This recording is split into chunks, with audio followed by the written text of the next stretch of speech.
የማን ደብዳቤ ነው? የእግዚአብሔር ደብዳቤ። ደነገጥክ አይደል? እግዚአብሔር ነው ጻፈ። ደነገጥክ አይደል? ምን ማስደነግጥ ነገር አለ? አይ ስለዚህ አሁን እያልኩህ ያለው ይሄ ወቀት የለም። ጉንጫ አልፋ ነው የሚሆነው። ሳምቡሳ ብላ አንተ አፍተር ብራዘር። እሺ ሳዳም ነው የቀደም። ኦኬ ማነው? ኦኬ ሳዳም ሳይሆን ማነው? አብዱ ነው ሳዳም? ከሁለት አንዱ አብዱ ነው። አብዱ ሰላም ብለናል። እንኳን በሰላም መጣ።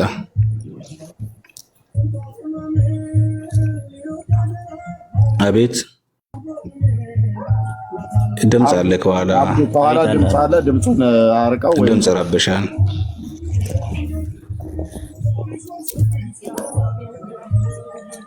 ወይ በኋላ ሲስተካከልልህ ትገባለህ። ሳዳምስ ሳዳም አውራ እንደምን ዋላችሁ? ሰላም ናችሁ? እግዚአብሔር ይመስገን። ሙስሊም ነህ? አንድ ሁለት ጥያቄ። ድምፅን ከፍ አድርግ ትንሽ። አዎ አልሐምዱሊላህ። አቤት ያ ከእንቅልፌ ተነስቼ ስለሆነ ይቅርታ አድርጉልኝ። አውድን በድምጤ ጥያቄያችን ሰምተሃል? ደጋግመህ ነው አንድ ሳዳም ቅድም እየሰማው ነበር። ደጋግመህ ነው አንድ ቁጥር ስጽፍ ያስገባው ኮሜንት ላይ ገና ቅድም ጀምሮ ማለት ነው። ስለዚህ ልክ ተኝታ ነበር እንዴ? በእንቅልፍ ውስጥ ሆነ ነበር እንዴ? አንድ ቁጥር ስጽፍ ኦኬ። ስለዚህ አሁን ነቅተህ ከሆነ ችግር የለውም። ለድምፁ ችግር ማለት ነው። ችግር ድምፁ ከፍ አድርገውና አውሩ። ኮንቨርሴሽናችሁን ሰምቻለሁ። እሺ መልሶ አለ ነጥቦች ያነሳው ነበር። ቅድም ቁርአን ተበርዟል፣ ምንድነው ሰው ተውራትና ኢንጂል ተበርዟል የሚል ጥያቄ ጠይቀው ነበር አንድ ወንድሜ እና ለሱ ማስረጃ ቁርአን ተበርዟል ነው የጠየቁት። አቤት ተውራት መበረዙን ወንጌል ሳዳም ሚውት ነው ማለት ነው። ለሱ ደግሞ አቤት ኖ ሚውት ተውራት መበረዙን መረጃ ልታመጣልን ነው? ተውራት መበረዙን መረጃ ልታመጣልን ነው? ተውራት የሚለውን አንድ ቁርአን አያ ላንብብልህ። ኦኬ ይሰማል? ጎበና እየሰማሁህ ነው። ኔትወርክ ወጣ ገባ ነው የምለው።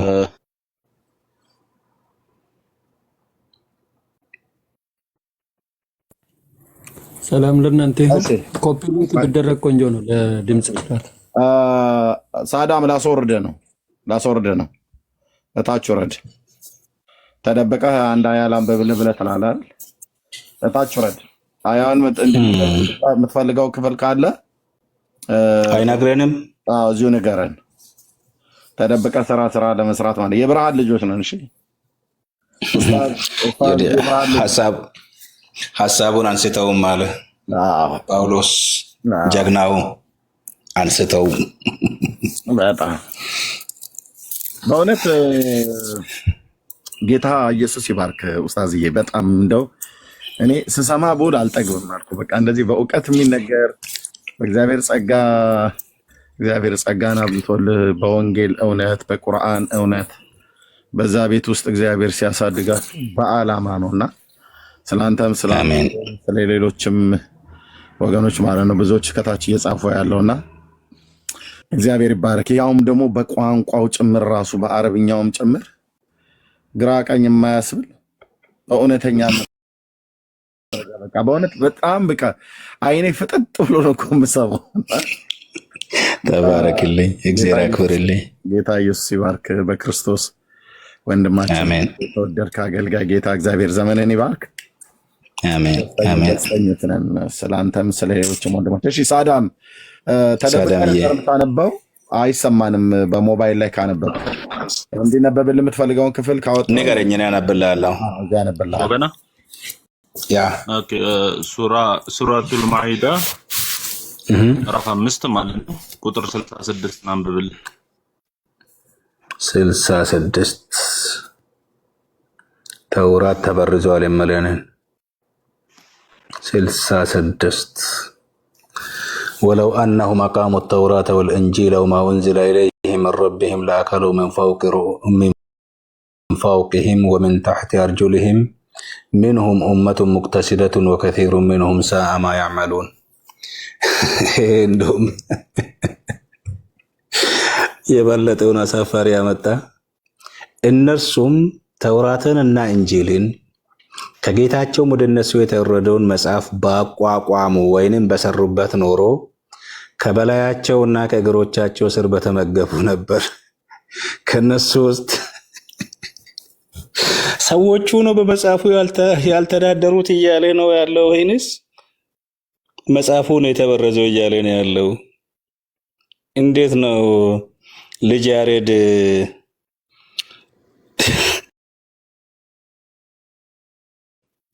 ተገልብጤ ነው እንደምታነበው ወዳጄ?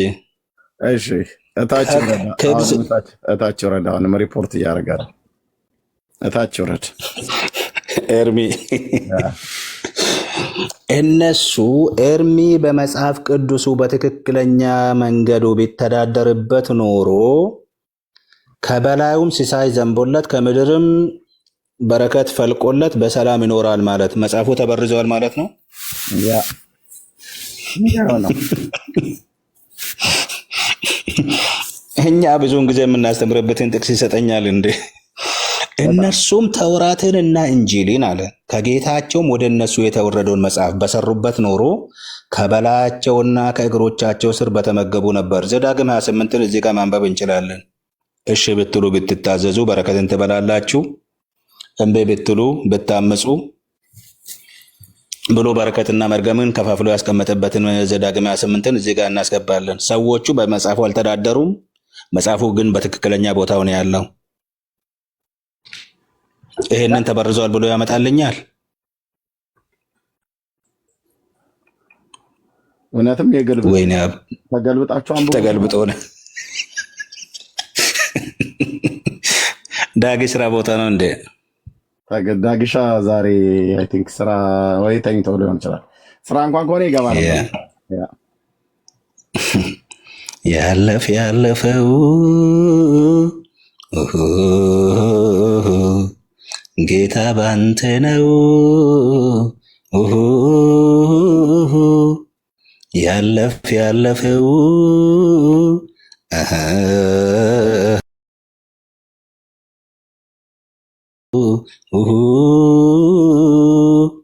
ባንተ ነው ከንተ የተነሳ የምለውን ዝማሬ በጣም ወድለት ነበር ቢዘምርልን። ቢዚ ሆኖ ነው ምን ይላል? ያውን ያልከው እሱ ያመጣው ቃል ለምሳሌ በኢሳይያስ መጽሐፍ ምዕራፍ 48 ቁጥር 18 ላይ ትእዛዜን ብትሰማ ኖሮ ሰላምህ እንደ ወንዝ ጽድቅህም እንደ ባህር ሞገድ በሆነ ነበር አይነት ብሎ የሚለው አይነት እኮ ነው።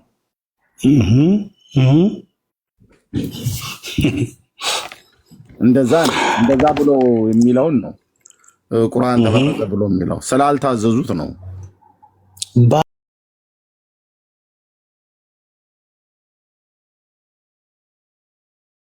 ባለመታዘዛቸው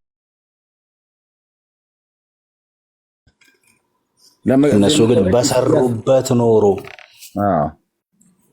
በኢሳይያስም ላይ እኮ ልክ በዚህ ጊዜ ጽድቅ ቆሞ እውነት በአደባባይ ወድቆ ቅንነት ሊገባ ስላልቻለ ከዛ ምን አለው? ትእዛዜን ብትሰማ ኖሮ ይላል። ምክንያቱም በጣም አደገኛ ዘመን ስለነበረ ማለት ነው። በዚህ መንገድ እንዳትሄድ ብሎ ነብዩን ያስጠነቀቀበት ዘመን ነበር፣ ጌታ ኢሳይያስን ማለት ነው። በዚህ መንገድ እንዳትሄድ ብሎት ማለት ነው።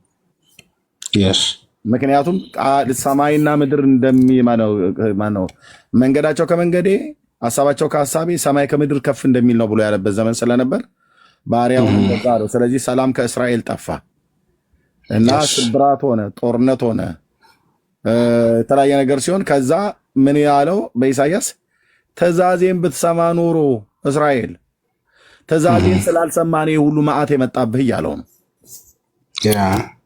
እንጂ መጽሐፉ ተበላሽቷል አይደለም። ትእዛዜን ብትሰማ ኖሮ ሰላምህ እንደ ወንዝ ጽድቅህም እንደ ባህር ሞገድ በሆነ ነበር አለው። አሁን ግን ሰላም የታጣው ትእዛዜን ስላልሰማህ ነው እንጂ ህጉን ስለለወጥከው አይደለም። ባለመስማት ባለመታዘዝ የመጣባቸው ነው። ልክ ዘዳግም ላይ ብለህ እንዳልከው ማለት ነውና እግዚአብሔር ይባረከሽ። ወጡ ማለት ነው ሁሉም ያም አንድ አንብቦ ሰጥቶ እሱ ቁፋሮ አይሰጥቶ ሪፖርት ነው ማለት ነው። እኔ እሱን ለማንበብ እስኪወጣ እሱ ሌላ ስራ ሊሰራ ነበር ያሰበው። አዎ ቀደም ነው። እሺ ምንድነው ኤርሚያስ አንዳንድ ቁጥር ምጽፍልኝ? እሺ ና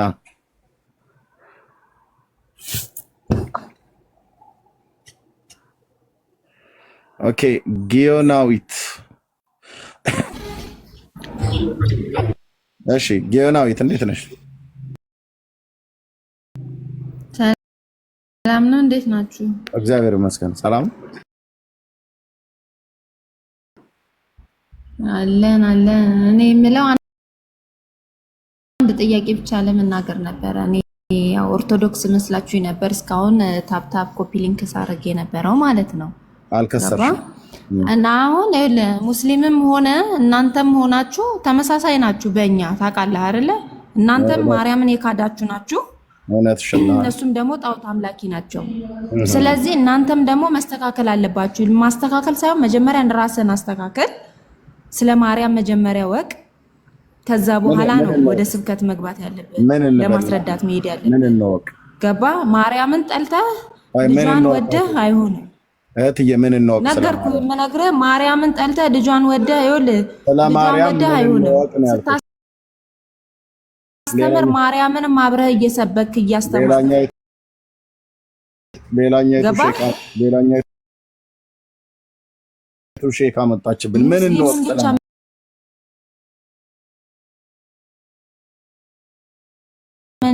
ሙስሊምን ብቻ አይደለም ማስተማር ያለብህ፣ ስለአንተም ደግሞ ሃይማኖት ማርያምን እየጨመርክ አስተምር። አንተም ራስህ አንድ ከሃዲ ነህ። መናፍቅ የሚባለው ስም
ለምን መጽሐፍቶቿ የጌታ እናት ማርያምን ባህሪ ስለማይናገር።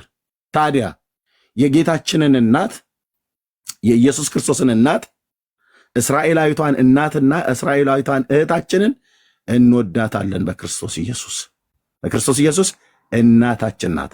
በክርስቶስ ኢየሱስ እህታችን ናት።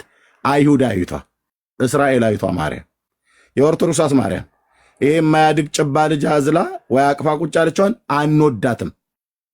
ቻለው እንግዲህ ለምን ብሎ የሚል ሰው ካለ ናግባ። ቄሶቹ ንግቡ ደግሞ ኡስታዝዬ እስካሁን ሌሎቹን ቄሶች ሳያነጋግር ነበር። ንግቡ ደግሞ በዚህኛው ተርታ ማለት ነው እንጂ ዝም ብሎ መንጣጣት አይደለም። እመቤታችንን ተወዳታላችሁ። እመቤታችንን ማወቅ አለባችሁ። ማነች እመቤትሽ? በመጀመሪያ እሺ የጌታ እናት ማርያም ነች የመጽሐፍ ቅዱሷን የምትዩ? እሷን ከሆነ እንዴታ ምን ይጠየቃል? እንዴት እንደምንወዳት ምን ይጠየቃል? መውደዳችንን ምክሯን በመስማት በመቀበል ተግባራዊ ያደረግን ሰዎች ነን።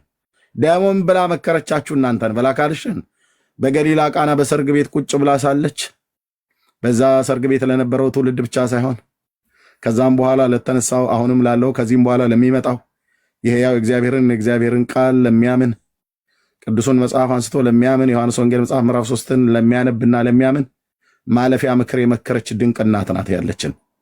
የጴንጤዎቹ ማርያም ማለት የመጽሐፍ ቅዱሷ ማርያም የእስራኤላዊቷ ማርያም ናት። ልጇ አሁንም የማያድግ ከርሞ ጥጃ ተብሎ ፎቶ ላይ ካርቶን ላይ ማንም እየሞነጫጨረው የሚስለው አይደለም። የጌታዬ እናት ማርያም ልጇ አሁን በአባቱ ቀኝ በክብር አለ። የ2000 ዓመት ዕድሜ ያለው ነው በስጋ እንኳን ስትቆጥረው። 2000 ዓመት የኖረ ሰው አለ? ማንን ያክላል? ማቱሳላ ልበልህ 969 ነው የኖረው። 2000 በኢትዮጵያ 17 የኢትዮጵያን ከቆጠሩት 2017 ዓመት ዕድሜ ያለው በአብ ቀኝ የዳዊት ልጅ አለ። በዘመናት የሸመገለው ጌታ አለ። የማርያም ልጅ እሱ ነው። ይሄ ያላደገ ከርሞ ጥጃ የሚመስል ነገር ማንም ሰዓሊ የሚወጫጭረው እሱ አይደለም ኢየሱስ። አሁን እነ ኡስታዝ ያርፋሉ፣ ሌላው ኡስታዝ እዚህ ይቀጥላል። ኤርሚያስ ማለት ነው የምን መንጣጣት ነው? እታች ኮሜንት እያደረገች ነበር። ሌላ እፎይ ምንድን ያልችው? እፎይ መጣ ብለን ስንል የባሱ እፎዮች መጡ ብላ ማለት ነው። እና አብዶና እና ኡስታዝዬ እዚህ ቅድም ሲናገሩ ጎበና ማለት ነው። እና ከዛ ደግሞ ኮሜንት እያየው ነበር ታች ወይ ጴንጤዎች ናቸው እንደ ያለች አሜን አሜን ስትል ቆይታ ማለት ነው። አዎ አብዶም በጌታ ወንድማችን ነው፣ ኡስታዝዬም በጌታ ወንድማችን ነው፣ ጴንጤ ነው። አየሽው? እስላሙንም እንደዚህ ያርገበግቡታል። እዛ ቤት ያደጉ የክርስቶስ አምባሳደሮች የክርስቶስ ጀግና ሰራዊቶች ናቸው። ጴንጤዎች ናቸው እነዚህ ሲያወሩ የሰማችኋቸው እዚህ ያሉት ማለት ነው። የመስጊድ ኢማም የነበሩ ሰዎች ሁሉ ናቸው። ቁርአንን አየው አይደል? በአረብኛ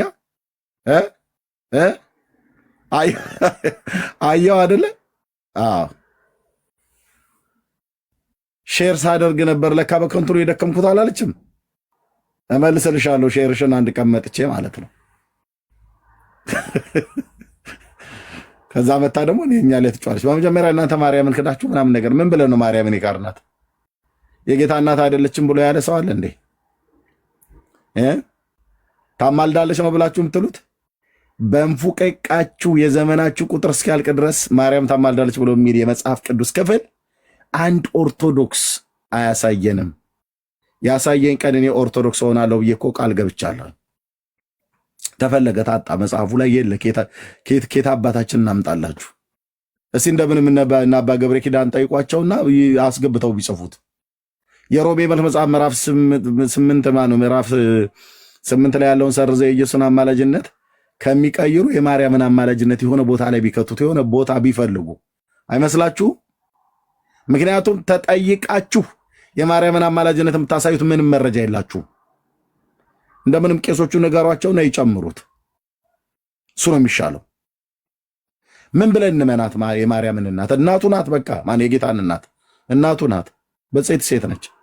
በጌታ ያመነች ነች። በጽናዋም ከዚህ ነው የተገኘው። ታማልዳለች አልከኝ? የለም አንተው ራሱ ታማልዳለች ብለህ የምትለው ሰውዬ ልታስረዳው የምትችለው ማስረጃ የለም። የምታሳየው የምትችለው አንድ ገልጬ የማሳየው አትጠይቁኝ ጥቅስ እዩና መኑኝ የልቤ ሲደርስ እያለ መምህር እኮ ማዶ መቃብር ላይ ሲንከባለል አየ ነው እንደ ጠገበ አህያ ማለት ነው። ጥቅስ አምጣ ስንለው ኢየሩሳሌም ሄዶ እስራኤል ሄዶ የማን መቃብር እንደሆነ በማይታወቅበት ላይ ገልጬ ማሳየው አትጠይቁኝ ጥቅስ እዩና መኑኝ የልቤ ሲደርስ አለ። ያንተ ልብ ሲደርስ አይደለም የማርያምን አማላጅነት ምናምነው። የተጻፈ መጽሐፍ አምጣ ገልሜውን አምጣ አልኩ። እዚህ ወዲህ ትለዋለህ ወዲህ ትለዋለህ። ይሄ ጴንጤ ቤት ነው ብራዘር። ከእስልምና ሃይማኖት የመጡ አይታቸው እያያቸው ነው። ኡስታዝን አምጣ ከቁርአኑ ነው ብለው የሚሉት። ይሄው ሌላኛው ደግሞ ዲያቆን ኡስታዝ ኤርሚያስ አምጣ እያለ ነው ማለት ነው። አምጣ ከመጽሐፍ ማርያም ታማልዳለች አልክ አምጣ። ከሙታን ተነስታለች አልክ አምጣ መረጃ። ልጅ ትሰጣለች አልከኝ አምጣ መረጃ። ማንሽ ሪሴፕሽኒስት ተረኛ አስገቢልኝ ኦርቶዶክሳውያንን ማለት ነው። የተንቀዠቀዠ ካለ ይምጣ እንጠይቀዋለን። ምን ክፋት አለው? እዚህ በእውቀት ብቻ አወራ። ይሄ የእውቀት አውድማ እንዲሆን ነው የምንፈልገው።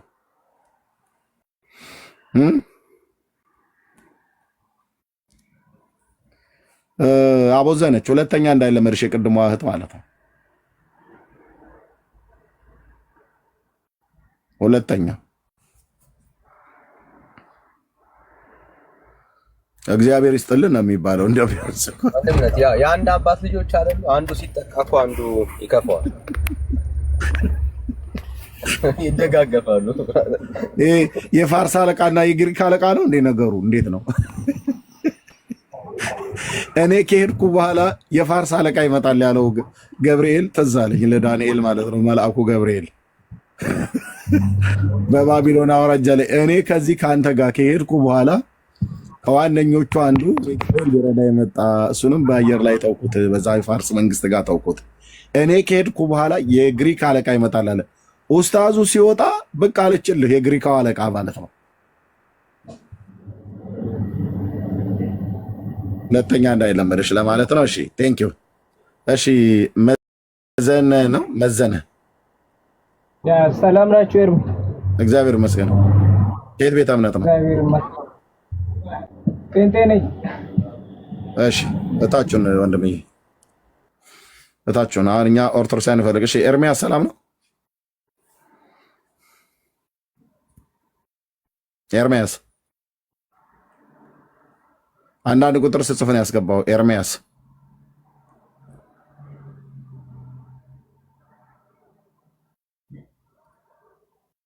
እሺ ቴንክ ዩ።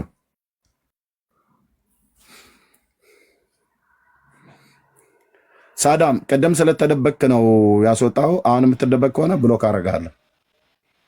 የምታወራ ከሆነ አንድ አያ ነግረህ እየተነበበልህ ያለ አንተ ታች ውስጥ ተደብቀ ወይም ትናገረው አይሰማ። የምትሰራውን ስራ እናውቃለን። ከዚህ በኋላ እኔ ታች ራስን ያስወጣኝ እኮ ተደበቅካ ተደበቅ። ስትደበቅ ራስን ያስወጣኝ እኮ እኔ ነኝ ያስወጣው እኮ አልኩ። ግን ስለተደበቅ አስወጣው እኮ ኡስታዝ ሲናገር አንተ እዚህ ፊት ለፊት ላይ ሆነ እንደዚህ መስማት ያለበት ለምን ወደ ኋላ ትሄዳለህ? ማለት ላይ ሆነ ብለርድ ሲሆን ተደብቃል ማለት ነው። ለእኛ ተደብቃል ብለርድ ሆኗል ማለት ነው። በዛ ሰዓት ሪፖርት ልታደርግም ስለምችል ሞዴሬተሮች ይከታተሉ። ኔትወርክ ኮኔክሽን ሊሆን ይችላል። ኦኬ ቀጥል። ከኡስታዝ ችግር የለውም። ሳዳም ሁሴን ግን ስንወያይ በክብር ቢሆን አሪፍ ነው። እሺ በትክክል አንተ ሊበለጥና መሳለጥ ሳይሆን በትክክል መረጃና በመረጃ እንወያይ። طيب ولو أنهم أقاموا التوراة والإنجيل وما أنزل إليهم من ربهم لأكلوا من فوقهم ومن تحت أرجلهم منهم أمة مقتصدة وكثير منهم ساء ما يعملون إلى التوراة تبرزوا لنا يعملوا الزيغا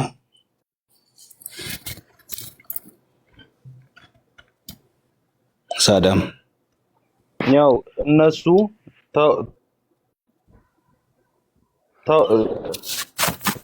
ነሳራን ነው አይደል?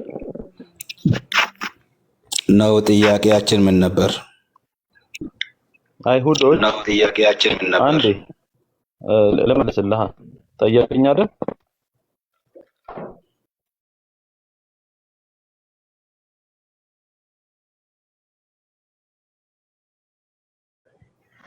እየጠበቁ ነው። ይሰማል? ምንድን ነው ድምጽ ይቆራረጣል? ኤርሚ በትልቁንና እስኪ ታብታቢ አድርጉ። እኔ ወደ ቦታው መለሰኝና እሱም ይውጣና ተመልሶ ከእንደገና ይላክ። ኖ ይቅርበት። ሳዳምን እንዳታስገቡት ብሎክ አድርጌ ነው ማስወጣው። ሌላ ስራ ላይ ነው ያለው። እኛ እኔ ብርሃን እሱ ሲሆን ብቻ ነው የምረብሸው። አየህ እኛ ናስመጣለን። እሺ ናዲ ሰላም ነው? ሰላም፣ እንዴት አደራችሁ? እግዚአብሔር ይመስገን። ከየት ቤተ እምነት ነው?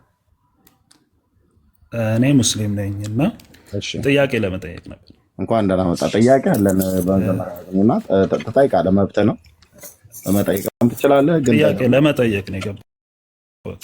ለመጠየቅ አልገባህም አንተ አትጠይቅም? አዎ ለመጠየቅ ማን ሳነብ ግልጽ ያልሆነልኝን ነገር ለመጠየቅ። ከምን ላይ ነው? ከቁርአን። ኦኬ፣ ከምንድን ነው የምትጠይቀን?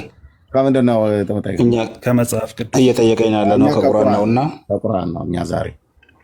ስለዚህ ጥያቄ ለመቀበል ፈቃደኛ አይደላችሁ? ጥያቄ አንቀበልም። ምክንያቱም ቁርአንን ሳታቅ መጽሐፍ ቅዱስን መጠየቁ ተገቢ ስላይደለም። አይ በቃ ችግር ጥያቄ የምትቀበሉ ስለመሰለኝ ነው የገባሁት። አመሰግናለሁ። ቴንኪዩ። መቻጣን ይህንን ሀሳብ ማስቀየሩን እንዴ! በጣም በጣም እሺ። ሌሎች ሙስሊሞች ካላችሁ ጻፉልን። ዛሬ ሱቢ አብረን ሰግደን ነው የምንለያየው። እናንተ ጋር ቀን ነው ምሽት ነው? እርሜ ምሽት ነው ኡስታዝ። አንተ ጋር ሚድናይት እኮ አለፈ አይደል? ሚድናይት 2:30 ሊሆን ነው። አዎ። አይ መተኛትም አለብህ። አይ ብዙም እንትን አይረብሸኝም። ምን ታስፈልጋለህ? ለእግዚአብሔር መንግስት 3 ሰዓት ሲሆን ምግብ ምናምን ወጣ ሞቅላቸው እነሱ ሲበሉ እነተኛለሁ። በፊት የለመድኩት ነው። ልታፈጥሩ ነው? አስፈጥራቸውና እኔ ይኸው አመስግኜ በላለሁ። ሁሉንም ከምስጋና ጋር ቢቀበሉት መልካም ነው፣ የሚጣል ነገር የለም ስላለ ያስተረፉትን በላለሁ። እነሱን ቀስቅሻቸው። መልካም ቤተሰብ ሰላም። ኦኬ፣ ሙስሊሞች ላኩ። ልክ ቆይ እስኪ ዩሱፍ ተቀብያለሁ እና ግባ።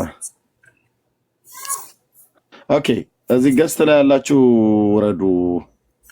በሙሉ የተንጠለጠላችሁ ማለት ነው ውረዱ። ሙስሊሞች ብቻ ካሉ የተኙም ይውረዱና ብያባ አርከፉን ጀነር ጎበናኮ ጎነጋንጎ ነጋን ሲፋ ባየቱ አሜን አሜን።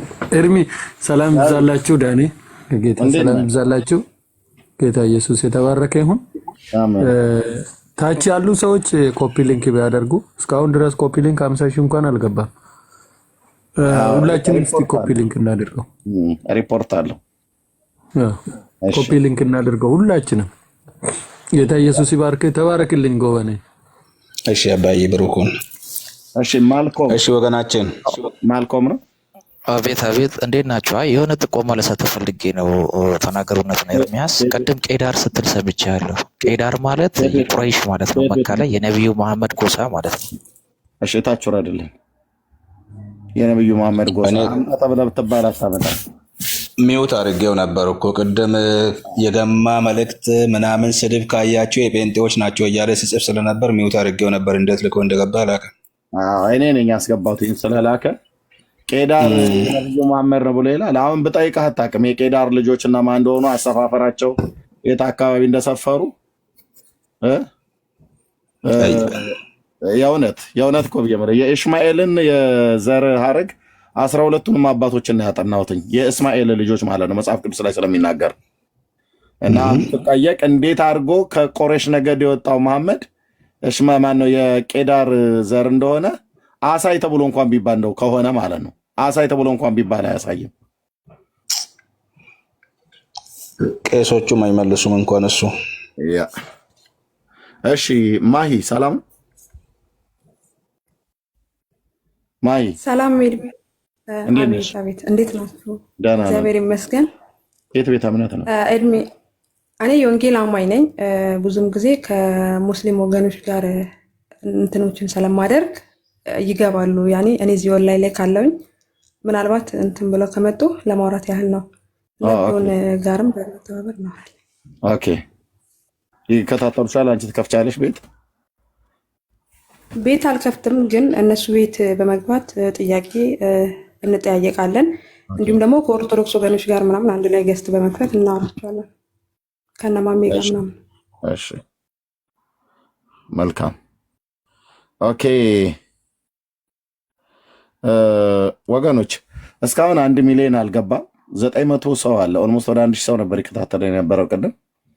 እዚህ ውስጥ ያላችሁ እዚህ እኔ ጋር ስክሪኑ ላይ በጣታችሁ በተነኩት 869 ሺህ ያለ ወደ 1 ሚሊዮን ቢገባ ቫይራል ይወጣል። ኮፒ ሊንክ እና ሼሩም ወደ 41 ሺህ አድርሳችሁታል። ቴንኪው ጌታ ይባርካችሁ። የእውነት ዛሬ በጣም ደስ የሚያሰኝ ነገር ነው ያደረጋችሁት እንጂ ሪፖርት ያደርጉ ነበር። ይሄ ሁሉ ነገር ሲወርድ ሪፖርት ያደርጉ ነበር። ግን እግዚአብሔር ባርካቸው። እስካሁንም ገብተው የተነጋገሩ ሙስሊሞች ብዙዎቹ ጨዋዎች ናቸው። ማለት በቃ በአመለሸጋነት ነው ያወሩት። በቃ የማይመለከታችሁ ሰዎች ገዝታ ትላኩ። አርእስቱ ላይ ብቻ ሊያወራ የሚችል ሰው ነው የምንፈልገው። ከኦርቶዶክስም ከሆነ ብሶት ያለበት መጥቶ እኔን ማውራት ይችላል፣ ዳንኤልን ማውራት ይችላል። ከእስልምናም ካለ ብሶትም ይሁን እውቀት ካለ መጥቶ ከኛም ጋር ከወንድማችንም ጋር ማውራት ይችላል። እሺ ሊሊ ሰላም ነው? ሰላም፣ እንዴት ናችሁ? ደህና ናችሁ ሁላችሁ? እግዚአብሔር ይመስገን። ከየት ቤተ እምነት ነው ታችን? እኔ ፕሮቴስታንት ነኝ። ለምን ላክሽልን ታዲያ? እኔ እርም ጥያቄ አለኝ። በምን ጉዳይ? ለምንድን ነው ማለት እኛ ፕሮቴስታንት ድረስ ሌላ ኦርቶዶክሳውያኖችን ወይት እኛ ፕሮቴስታንት ብለሽ ምን ልትናገሪ እንደሆነ በመጀመሪያ ከመናገርሽ በፊት ማይኩን ክፈችና የት ቤተ ክርስቲያን ነሽ? እኛ ብለሽ እዚህ ነው ቤት ላይ አትናገሪም። በመጀመሪያ ያለው ወቅሽ እንተዋወቀት ሊልዬ። እኔ ጥርት ያልኩ ፕሮቴስታንት እምነት ተከታይ ነኝ። የት ቤተ ክርስቲያን ነሽ? እዚህ ላይክ ሙሉ ወንጌል። የትኛው አጥቢያ? ሙሉ ወንጌል ላይክ የኢትዮጵያ ሙሉ ወንጌል እኮ። የትኛው አጥቢያ ላይ?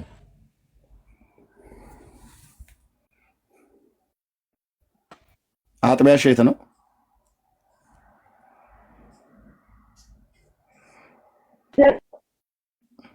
እየሰማሽኝ ነው? አጥቢያሽ የት ነው?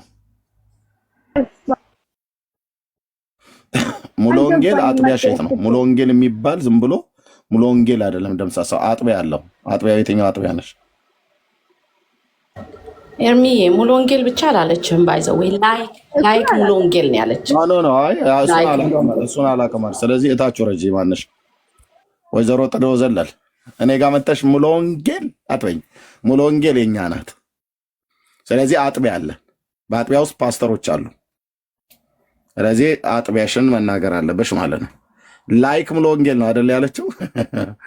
ከዛ አጥቢያውን እኮ ስጠይቃት አጥቢያውን አላውቀውም አለች። ላይክ ሙሉ ወንጌል አለች። ላይክ ሙሉ ወንጌል ብሎ አለ እንዴ ነገር? ኤኒዌይስ 52 ፎሎወርስ አስቀምጣን የገባችው ፌክ አካውንት ነው። ቅዱሳን ፕሊዝ ታፕ ኮፒ ሊንክ ሸራ እናድርግ። ታፕ ጎበዞች፣ በቃ 1 ሚሊዮን ልንሞላ ነው። የ1 ሚሊዮን እናድርገውና ከዛ በኋላ ደግሞ ወደ ኮፒ ሊንኩ እንዞራለን። ዛሬ 100 ሺህ ሁሉ አግብተነው ነው የምንወጣው። ዘመናችሁ ይባረክ። ተባረኩ።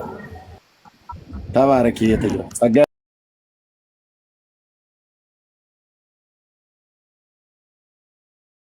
መጣለሁ። በመሀል አንድ ነገር ጣል ላድርግላቸውና እሺ ኡስታዝ እንግዳ ቆይ አንዴ እንቀበል። ኪንግ ኬት ቤተ እምነት ነው? እኔ አይሁድ ነኝ። እንዴት አዳራችሁ? እግዚአብሔር ይመስገን። እንዴት ነህ? እኔ ደህና ነኝ። ጥያቄ ልጠይቅና አንድ ካነበብኩት መጽሐፍ ሃፒ ማን አይደል? ኧረ አይደለሁም። እሺ ሃፒ ማን ድምፅ እሱን ይመስላል ግን አይደለሁም። ታውቀዋለህ አይደል? ሃፒ ማንን ግን አውቀዋለሁ። ሃፒ ማንን። እሺ ዶክተር ማን ያስወረደው? እሱ ነው የወረደው ነው? አሁን ያወረዳችሁት ዶክተር ነው አወረዳችሁት ከሆነ እሺ። ድምፅ ግን የእሱን ይመስላል። እሺ ኦኬ። ምንድነው ጥያቄ ወንድማችን? የእኔ ጥያቄ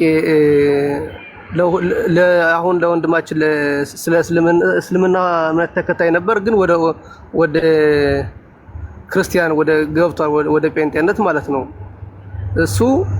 እናም እናንተም የጥያቄ ለሁለታችሁም ይይዛል። ቅድም ስትከራከሩ ነበር የእግዚአብሔር ለሙሴ የሰጠውን ቃል ኪዳን በሙሉ ትቀበላላችሁ አይደለ? አዎ። እሺ ከተቀበላችሁ ታዲያ አሁን ያለውን ወደፊት የሚመጣውን መሲና የሚሰራውን ቤተ መቅደስ የሚቀርበውን ቁርባን ትቀበላላችሁ አትቀበሉም? እሺ ጥሩ ጥያቄ ነው ወንድማችን። እሺ ወደፊት የሚመጣው መሲህ በእስራኤል ነው አይደል ብለህ ያልከው? አዎ ወደፊት የሚመጣውን መሲህ እኛ አንቀበለውም። ምክንያቱም እሱ አሳች ስለሆነ ማለት ነው። ለእስራኤል ቤት የሚገለጠው መሲህ አሳች ነው። ኢሳይያው በምዕራፍ 28 ላይ የሚመጣው ያ መሲህ እስራኤል ቃል ኪዳን ከሱ ጋር የምታደርገው መሲህ አራጇ ነው፣ ገዳይዋ ነው፣ ሐሰተኛው ነው። የ42 ወር ስምምነት እንደሚያደርጉ ዳንኤል ተናግሯል፣ ኢሳይያው ተናግሯል፣ የብሉይ ኪዳን ነቢያት። ስለዚህ ያንን አግሪመንት የሚፈራረሙት ኢሳይያው ነው የተናገረው። ልብ በል የአዲስ ኪዳን መጽሐፍት አልጠቅስም ከአንተ ጋር ሳወራ፣ ምክንያቱም የአዲስ ኪዳን መጽሐፍት አማኝ ነኝ እኔ። ግን ቶራንም ክትቪም ነቢይም ስለማምን ጴንጤዎች ነን እኛ እዚህ። ስለዚህ የሚመጣውን እስራኤል መሲህ አንቀበለውም። እስራኤል ነበሲ ብላ የምትቀበለውን አንቀበለውም። ግን ከሱ በኋላ የሚመጣ ከዚህ በፊት የመጣ የዛሬ 2000 ዓመት የመጣ የሽዋው መሲህ እሱ አሁን እናንተ በመሐከል መጥቶ የምትቀበሉት መሲህ አለ። እሱ ከመጣ በኋላ ግን ከሱ እጅ ሊያድናችሁ በሚነሳ ጦርነት ውስጥ እውነተኛው መሲህ ጌታችን ኢየሱስ ክርስቶስ ወይ ደግሞ የሽዋሁ አዶን ተመልሶ ይመጣል። በኢየሩሳሌም በደብረ ዘይት ተራራ ላይ እግሮቹ ይረግጣሉ። ዘካርያስ መጽሐፍ ምዕራፍ 13 ላይ የተናገረው ማለት ነው። እሱን ከሆነ በዳግም ምጽአቱ ተመልሶ ሲመጣ እንቀበለዋለን። ተመልሶ እንደሚመጣ ዳንኤልም ዘካርያስም የብሉይ ኪዳን ነቢያት በሙሉ ስለተናገሩ ማለት ነው እንጂ አሁን በመሐከል ላይ የሚመጣውን እናንተ አሁን እየተጠባበቃችሁት የሺዋ እውነተኛ መሲህ አይደለም ብላችሁ ስላላችሁ አሁን እውነተኛ መሲህ ከዚህ በኋላ ይመጣልናል ብላችሁ ትላላችሁ። ከየት እንደሚመጣ አታውቁም። መቼ እንደሚመጣ አታውቁም። ከየትኛው ነገድ እንደሚመጣም አታውቁም። አንዳንዶቻችሁ ከነገደ ይሁዳ ነው ብላችሁ ለእውነተኛው መሲህ የተጠቀሰው ነው የምትናገሩት። አንዳንዶቹ ደግሞ ከነገደ ዳንም ነው የሚመጣው ብላችሁ ትላላችሁ። ከዳን ነገር ነው የሚመጣው ብላችሁ ትላላችሁ።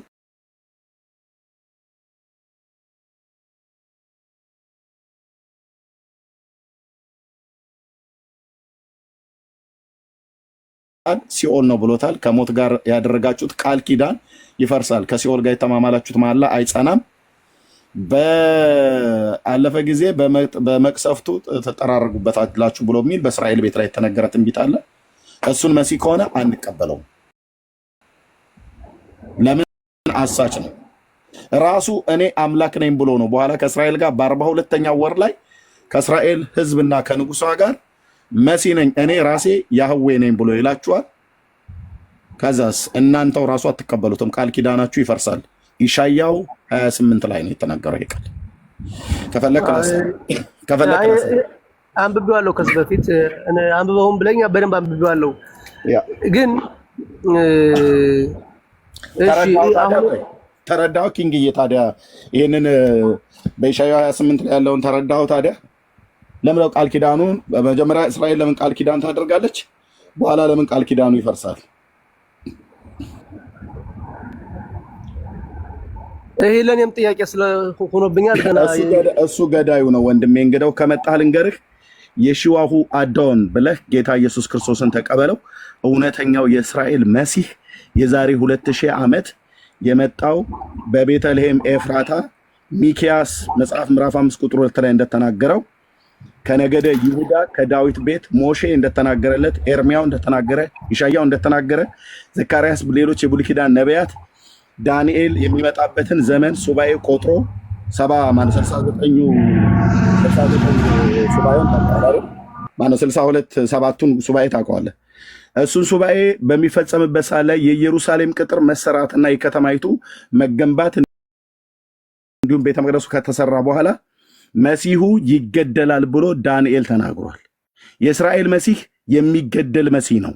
በማን? በሰው እጅ ይገደላል። ማን የተናገረው? ዳንኤል። ማን የተናገረው? ዘካርያስ። ማን የተናገረው? ዳዊት። በሰው እጅ የሚገደል ነብይ ነው ወይ ደግሞ መቼ ነው። ስለዚህ በእስራኤል ቤት ውስጥ የተገደለ በሰዎች እጅ የተገደለ እውነተኛው መሲህ የሽዋ ብቻ ነው። እስራኤል መሲኋን አትገድልም፣ ግን የገደለችው እውነተኛው መሲህ የሽዋ ነው። የሽዋ መሆኑን ዘካርያስ እጅ ላይ ያለው ቁስል ምንድነው ብለው ይጠይቁታል ይላል። የወጉት ሁሉ ያዩታል ብሎ የሚለውን ዳንኤል የተናገረውን ዘካርያስ የተናገረውን እንደ አንድ አይሁዳዊ ወንድም እንደ አንድ አይሁዳዊ ሰው ቶራና ክትቡም ነቢም አምናለሁ ብለህ ካልክ እነዚህ መጽሐፍቶች ካመንክ የወጉት ሁሉ ያዩታል ብለዋል። ማንን የወጉትን? ወደ ወጉት ይመለከታሉ ብለዋል። የአርማጌዶን ጦርነት ላይ ማለት ነው። እሱም እግሮቹ በደብረ ዘይት ተራራ ላይ ይረግጣሉ ይላል። ኢየሩሳሌም ትከበባለች ይላል። በጌታ ስም የሚመጣ የተባረከ ነው ብለው ይላሉ። በዛ ሰዓት ላይ በጭንቁ ሰዓት በዛ ሰዓት ላይ በኢየሩሳሌም ሰማይ ትይዩ ላይ በእልፍ አላፋት መላእክት ታጅቦ ዘካርያስ እንደተናገረው አምላኬ ከአላፋት ቅዱሳን ጋር ይመጣል ብሎ እንዳለ ማለት ነው። በኢየሩሳሌም ሰማይ ትይዩ ላይ በምስራቁ በኩል ባለው መቃብሩ ያለበት ቦታ ደብረ ዘይት ማለት ነው። እዛ ቦታ ላይ እግሮቹ ዘካርያስ ነቢዩ እንደተናገረው መሲሁ የዳዊት ልጅ የሺዋሁ አዶን ይገለጣል ሊያድናችሁ ማለት ነው። ጥያቄ ፈጠረብህ አይደል? ባለፈው አንብብ ብዬህ ነበረ፣ አንብበዋል። የኢሳያው 7 ማለት የኢሳያው 28 ላይ የሚናገረው ይሄን መሲህ ነው እስራኤል የሳተችው። ወንድሜ እንዴት ብለን ደረት እየደቃን እያለቀስን ብንነግራችሁ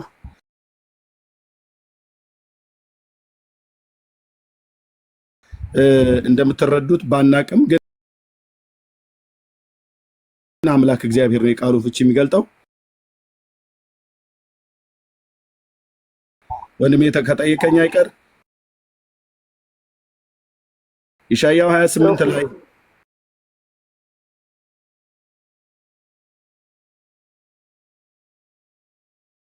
ይሄ ኢሳያው 28 ላይ ይሄ ሰው ገዳይ ነው።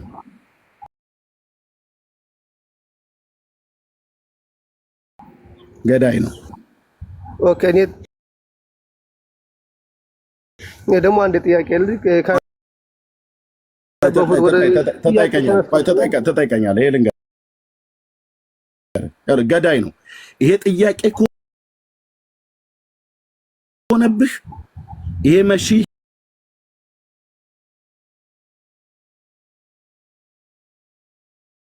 ይመጣል። ይሄ መሲህ ሐሰተኛው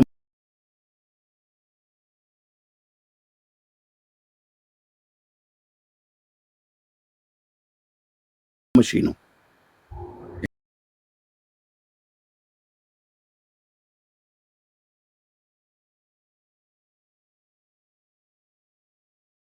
ይሄ መሲህ ሐሰተኛው መሲህ ነው። እስራኤል ሲመጣ የምትቀበለው መሲህ ይሄ ነው።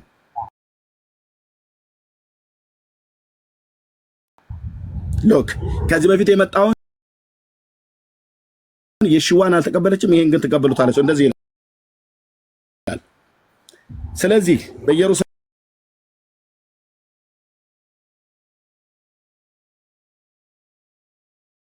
ያለውን ሕዝብ የምትገዙ ፌዘኞች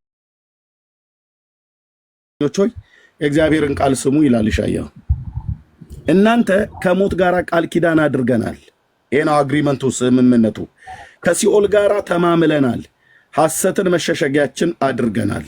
በሐሰት ተሰውረናል። የሚትረፈረፍ መቅሰፍት ባለፈ ጊዜ አይደርስብንም ስላላችሁ እውነተኛውን መሲህ ስለ ሐሰተኛው መሲህ እየነገረን እውነተኛውን መሲህ መካከል ላይ ጨመረው። ዳን ይፈርሳል አለ ጌታዬ። እሰይ እንኳንም እንደሚፈርስ እግዚአብሔር ተናገረ። ይሄ ቃል ኪዳን ይፈርሳል አለ ጌታ። ከሲኦል ጋር የተማማላችሁት መሐላ አይጸናም። ይሄን መሐላ ማንም የሚማማሉት እስራኤላውያን። ይሄን ቃል ኪዳን ማንም የሚያደርጉት እስራኤላውያን። ከማጋ ነው የሚማማሉት? ከሰው ጋር ነው። ሰውየው ግን ምላው ላይ ምንድነው ያለው? ሞት፣ ዲያብሎስ ማለት ነው። ገዳይ አውሬ ነው። የእስራኤል ወዳጅ ሆኖ ይመጣል። ደግሞ እስራኤላውያን ወገኖች ስላላችሁ ወዳጃችሁ፣ አክባሪያችሁ፣ ታዳጊያችሁ፣ መሲያችሁ መስሎ ይመጣል። በኤደን ገነት ላይ ሰይጣን በእባብ በኩል እንደመጣ ማለት ነው።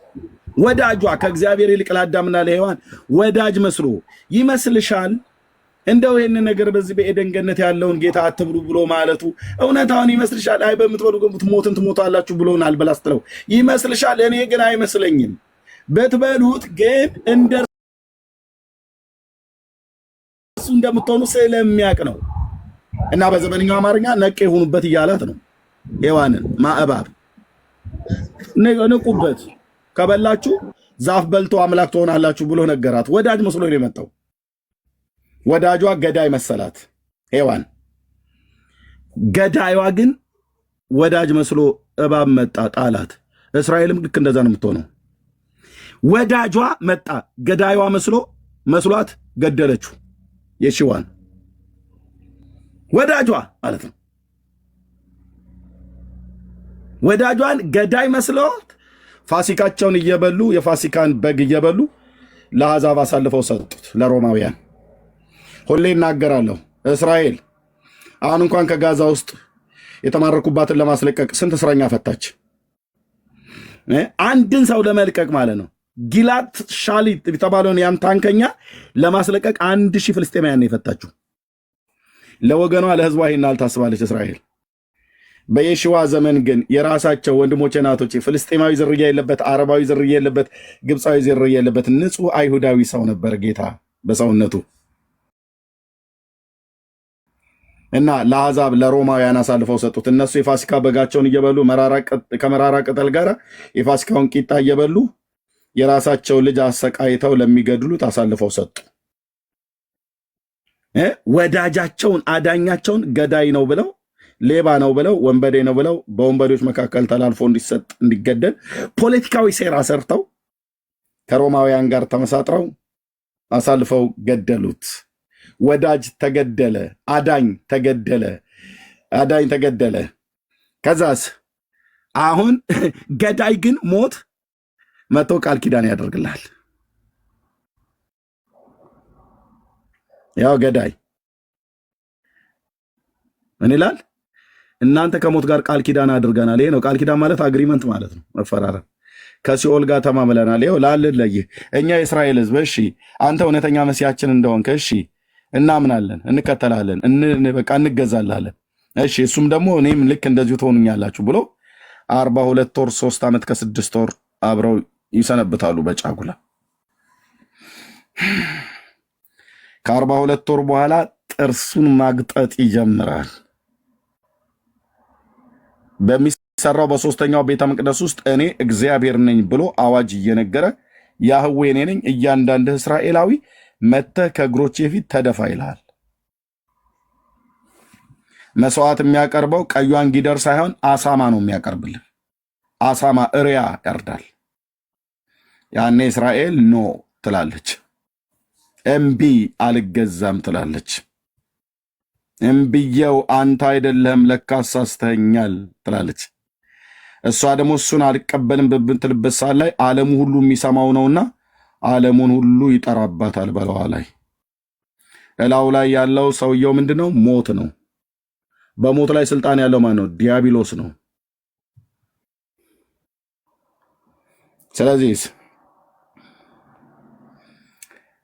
ከሞት ጋር ያደረጋችሁት ቃል ኪዳን ይፈርሳል፣ ከሲኦል ጋር የተማማላችሁት መሐላ አይጸናም። ከዚያስ የሚትረፈረፍ መቅሰፍት ባለፈ ጊዜ ትረገጡበታላችሁ።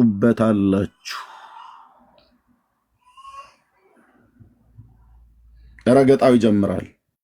መጽሐፍ ቅዱስ የብሉይ ኪዳን መጽሐፍ በግልጽ እንደሚናገረን የኢየሩሳሌም የእስራኤል ከተሞች ምርኮ ማለት ሲሶው ለምርኮ ይወጣል ይላል። ሌላው ግን በከተማ ውስጥ ይዋጋል። ትድግና ለእስራኤል ከምድር አይገኝም። ዩናይትድ ኔሽን በሉት፣ አሜሪካ በሉት፣ አፍሪካ በሉት፣ ዋቴቨር ማንም በሉት ማንም ለእስራኤል እርዳታን የሚያደርግ አረ ይሄንን ህዝብ ለምን ታጠፉታላችሁ? ይሄ ሁሉ ሀገር ለምንድን ነው እሷ ላይ የሚሰበሰበው? ለምን ትውጧታላችሁ ብሎ የሚልላት የለም። ግን የምስራች እስራኤል አምላክ አለሽ፣ ታዳጊ አለሽ። ከሰማያት ዳዊት እንዳለ አይኖችን ወደ ተራሮች አነሳው፣ ረዳቴ ከወዴት ይምጣ? ረዳቴ ሰማይና ምድርን ከሰራ ከእግዚአብሔር ዘንድ ነው ብሎ እንዳለ በዚያን ሰዓት ላይ ለእስራኤል እርዳታ የጦር መሳሪያ ጥይትን የሚሆን ዋቴቨር መሳሪያ የሚያዋጣላት አሜሪካ ዛሬ ሽርጉድ የምትለው ሁሉ አብረዋት አይቆሙም። ኢትዮጵያ ሁሉ አብራ በዚህ ጦርነት ውስጥ ተሳታፊ ሆና እስራኤልን ለመውጋት ትሄዳለች። መጽሐፉ የሚናገረው እውነት ይሄን ነው። ዓለም ሁሉ ይሰበሰባል በእስራኤል ላይ። ለምን? አውሬው ሊውጣት፣ የአብርሃምን ዘር ሊያጠፋ፣ ጽዮናዊነትን ከምድር ሊደመስስ፣ የእስራኤል ስም በምድር አይታሰብ ብለው የሚያሟርቱ ሟርተኞች ጥርሳቸውን አንቀጫቅጨው ሊበሏት ሊውጧት ይመጣሉ። ሲሶ ግን ነቢያት እንደተናገሩት ሲሶ ለምርኮ ተላልፎ ይሰጣል። አንዳንዶች በከተማይቱ ውስጥ ሁሉ ይወድቃሉ። እስራኤላውያን፣ ጽዮናውያን፣ የአብርሃም ልጆች ግን ሁሉን ግን አያጠፏቸውም። አሜሪካ እርዳታን ታቆማለች፣ ማንም አይቆምም። እስራኤል ብቻዋን በምስራቅ፣ በምዕራብ፣ በሰሜን፣ በደቡብ በአራቱም አቅጣጫ ትከበባለች ከተማይቱ። በጣም ደስ የሚለው ይሁዳ በከተማ ውስጥ ይዋጋል፣ እስራኤል ማለት ነው። እስራኤል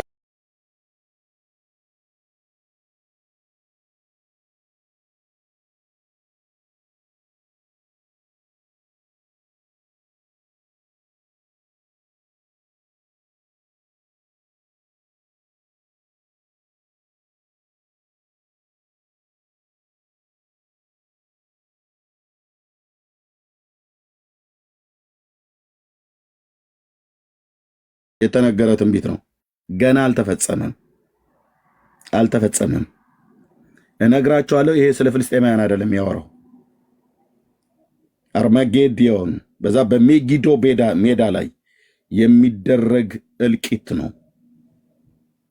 በሜጊዶ ሜዳ ላይ ፍልስጤማውያን ብቻ አይደሉም እስራኤላውያን ሊወጉ የሚመጡት፣ አረቦች ብቻ አይደሉም የሚመጡት፣ በሙሉ ይመጡልሃል። የነ ሞሳ የነ ቶቤል እነ ጋሜር ምናምን ነገር የተባለ ማለት ነው እንዳለ ቱርክ፣ ራሽያ፣ ዋቴቨር ሰሜን ኮሪያ ከምስራቅ የምትላቸው የእስራኤል ጠላቶች እነ ኢራን፣ እነ ኡዝቤኪስታን፣ ካዛኪስታን፣ ፓኪስታን ዋቴቨር የምትለው ማለት ነው። በሰሜን አፍሪካ ያሉት በሙሉ ጨምረው እነ ሊቢያ ወረዳዎች ውስጥ ያሉ አረባውያን በሙሉ ዓለም በሙሉ ይሰበሰባል። ስለ እስራኤል የተነገረ የእግዚአብሔር ቃል ሸክሜ ነው። ሰማያትን የዘረጋ ምድርንም የመሰረተ የሰው መንፈስ በውስጡ የሰራ እግዚአብሔር እንዲህ ይላል፣ እነሆ ኢየሩሳሌምን በዙሪያ ላሉት አሕዛብ ሁሉ የመንገድገድ ዋንጫ አድርጋታለሁ። ደግሞም ኢየሩሳሌም ትከበባለች። የጭንቅ ዘመን ነው የሚሆነው። ያ ዘመን የያዕቆብ የመከራ ዘመን ይሆናል። ዳንኤል ምዕራፍ 12 ላይ የተናገረው ማለት ነው።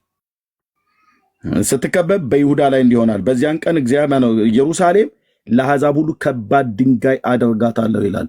ይገላሉ፣ ልክ ነው። ከአይሁዳውያኑ የሚሞቱ አሉ። በጣም በሚያሳዝን ሁኔታ ይሞታሉ። ልቤ ያዝናል፣ ያለቅሳል፣ አይኔም ውስጤም ማለት ነው። ይሞታሉ፣ ግን ሙሉ በሙሉ ግን የአብርሃም ዘር አይጠፋም። ከተማ ውስጥ የመጡባቸው የአሕዛብ መንግስታት ሁሉ በሙሉ አይቆረጥሟቸውም፣ አያጠፏቸውም።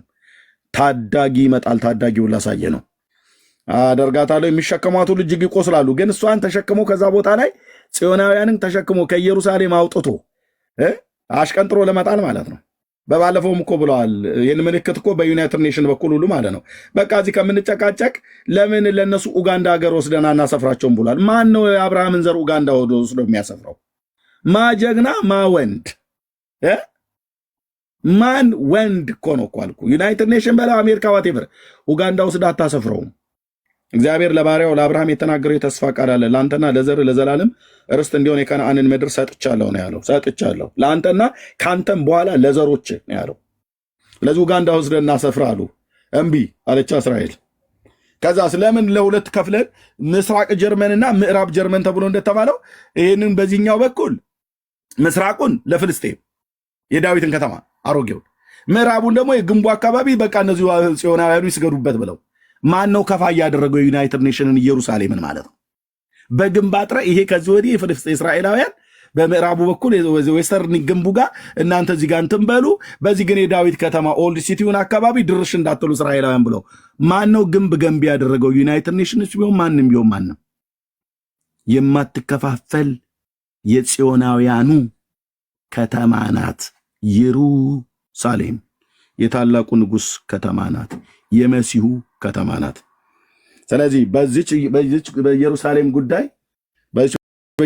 ጉዳይ ብራዘር ገና እቺ ከተማ ገና የዚህ ምድር ዕጣ ፈንታ በብዙ ሺዎችና በብዙ ሚሊዮኖች የሚቆጠሩ የአሕዛብ ሰራዊት እዚች ከተማ ውስጥ ይረግፋሉ፣ ላይመለሱ። እዚህ ከተማ ውስጥ የሚኖሩት ጽዮናውያኑ ሲሶ ይሞታል ብሏል። እኔ አላጥፈው ታዲያ ነቢያት የተናገሩትን ሲሶ ይሞታል፣ ግን አጠቃላይ ግን እስራኤል አይጠፋም። ከዛስ ለአሕዛብ ከባድ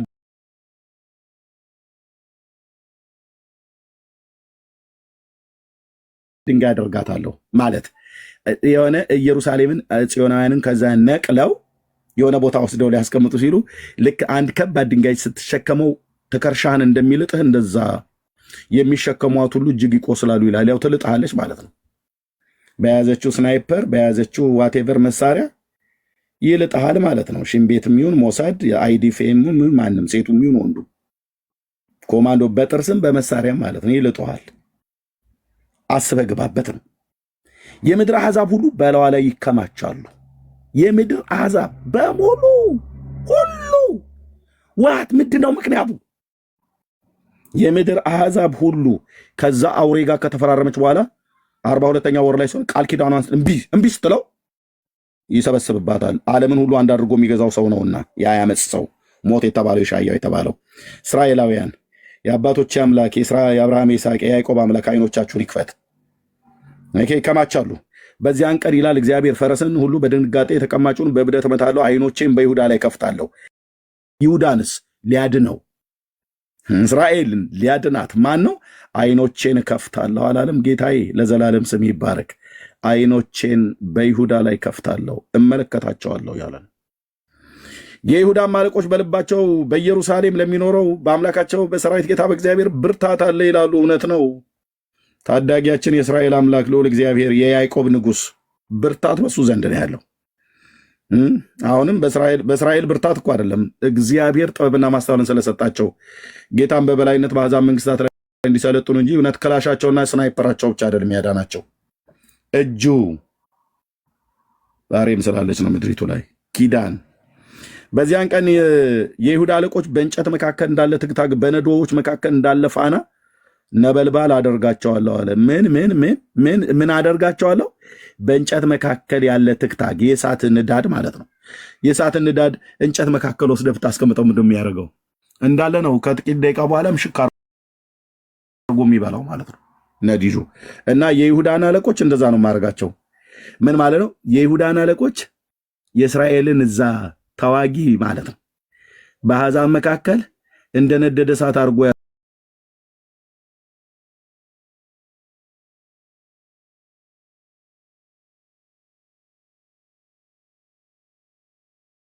ነው ይበላሉ ማለት የአሕዛብን ስጋ መቀመጫህና ትከርሻ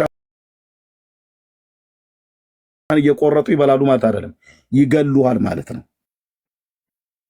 እግዚአብሔር እንደዛ ያደርጋል። ከዚያም ወዲያ ኢየሩሳሌም በስፍራ በኢየሩሳሌም ትኖራለች። ጽዮናውያኑ በጽዮን ይኖራሉ ማለት ነው። ከዛስ የእግዚአብሔር የዳዊትን ቤት ክብር የኢየሩሳሌሞች ሰዎችን ክብር በይሁዳ ክብር ላይ እንዳይታበይ የይሁዳን ድንኳኖች አስቀድሞ ያድናል። ጌታ ማን ነው አዳኙ? የሺዋ እንደሆነ እንዴት እንዳሳያችሁ እንደሚናገር ዘካርያስ እኮ ነው የሚናገረው። በዚያን ቀን እግዚአብሔር በኢየሩሳሌም ለሚኖሩት ይመክትላቸዋል። እግዚኦ!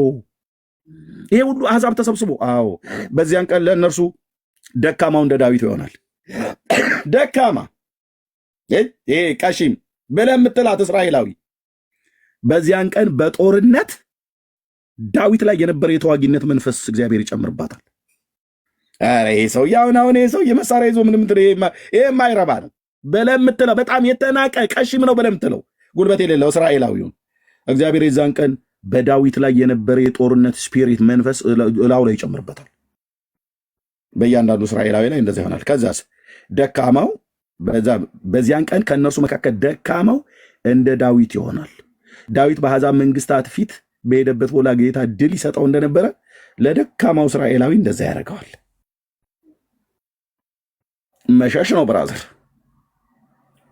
ደካማውን እስራኤላዊ እንደ ዳዊት ሲያደርገው እግዚአብሔር በቶራ ላይ እንደተጻፈው 1,000 ነው የሚያሳድዱት።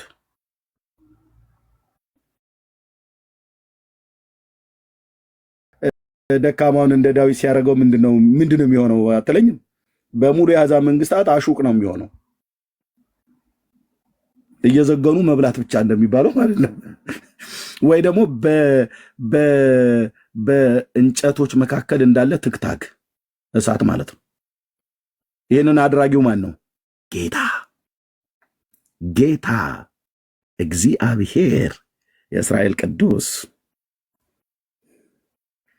ኦኬ እሺ፣ የዳዊት ቤትስ እንደ ዳዊት ኃይለኛው ብርቶች ናቸው ተብለው የሚባሉትስ የዛን ቀን አንድ የእግዚአብሔር መልአክ ያለውን ኃይል ያህል ኃይል ይሰጣቸዋል።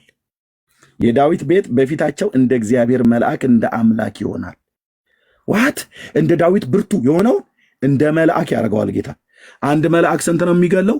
185,000 አሦራውያን ላይ አላየህም? በኢሳይያው መጽሐፍ ላይ ሰናክሬም በሕዝቅያስ ዘመን ወደ ኢየሩሳሌም መጥቶ ኩሳችሁን ኩሳችሁን ትበላላችሁ፣ ሽንታችሁን ትጠጣላችሁ፣ እያንዳንዳችሁ ሕዝቅያስ አያታላችሁ፣ የእስራኤልም አምላክ አያባብላችሁ፣ ለእኔ ተገዙ። የእስራኤል አምላክ እግዚአብሔር ማለት በጎዛንና በካራን እንዳሉ አባቶቼ የአራድና የጎዛን የካራንን አማልክቶችን እንደሰባበሩ ሕዝቅያስ አማልክትህ ማነው አምላክህ እግዚአብሔር እንደዛ እንዳያታልልህ ማለት አባቶቼ እነዛን የአሕዛብ መንግስታት ጣዖታትን እንዳጠፉ ያንተንም አምላክ እኔ አጠፋልሃለሁ ብሎ ሰናክሬም ለሕዝቅያስ ደብዳቤ ጻፈ። የሕዝቅያስ አምላክ ማነው? ከእንጨትና ከድንጋይ የተሰራ በድን አማልክት አይደለም። ሕያው አምላክ ለዘላለም የሚኖር የእስራኤል ቅዱስ ነው። ሃሌሉያ ሃሌሉያ ሃሌሉያ።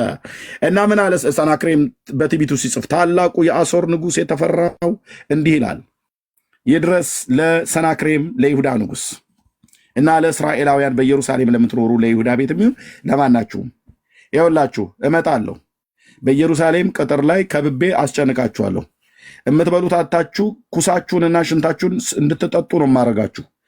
እጅ ስጡ ለኔ አላለም? በሕዝቅያስ ዘመን እጅ ስጡ። ሕዝቅያስ አያታላችሁ። ከዛ ደብዳቤውን ልኮ ነበር። ሕዝቅያስ ደግሞ ደብዳቤውን ወስዶ ወደ እግዚአብሔር ቤተ መቅደስ ገብቶ በኪሩቤል ላይ የምትቀመጥ የሰራዊት ጌታ እግዚአብሔር ይኸው ደብዳቤውን አንብበው የሰናክሬም ንጉሥ ምን ብሎ እንደጻፈልን ብሎ በእግዚአብሔር ቤት ውስጥ ገብቶ ንጉሡ አለቀሰ። አልቅሶ ሲወጣ ኢሳይያስን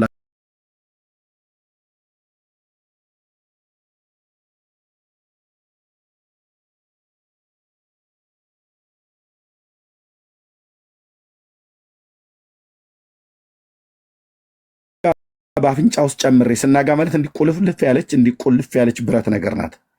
ቡል የሚባሉት እነዚህ ኮርማዎች በዚህ በነጮቹ ዓለም ኮርማዎች አፍንጫ ላይ የአፍንጫ ቀለበት ማለት ነው። ከብቶች እንትን ላይ የምትገባ የከብቶቹ የበሬዎቹ አፍንጫ ላይ ይበሳና ብረት ነገር ትገባለች። እንደዛ ስናጋ ነው የሚባለው።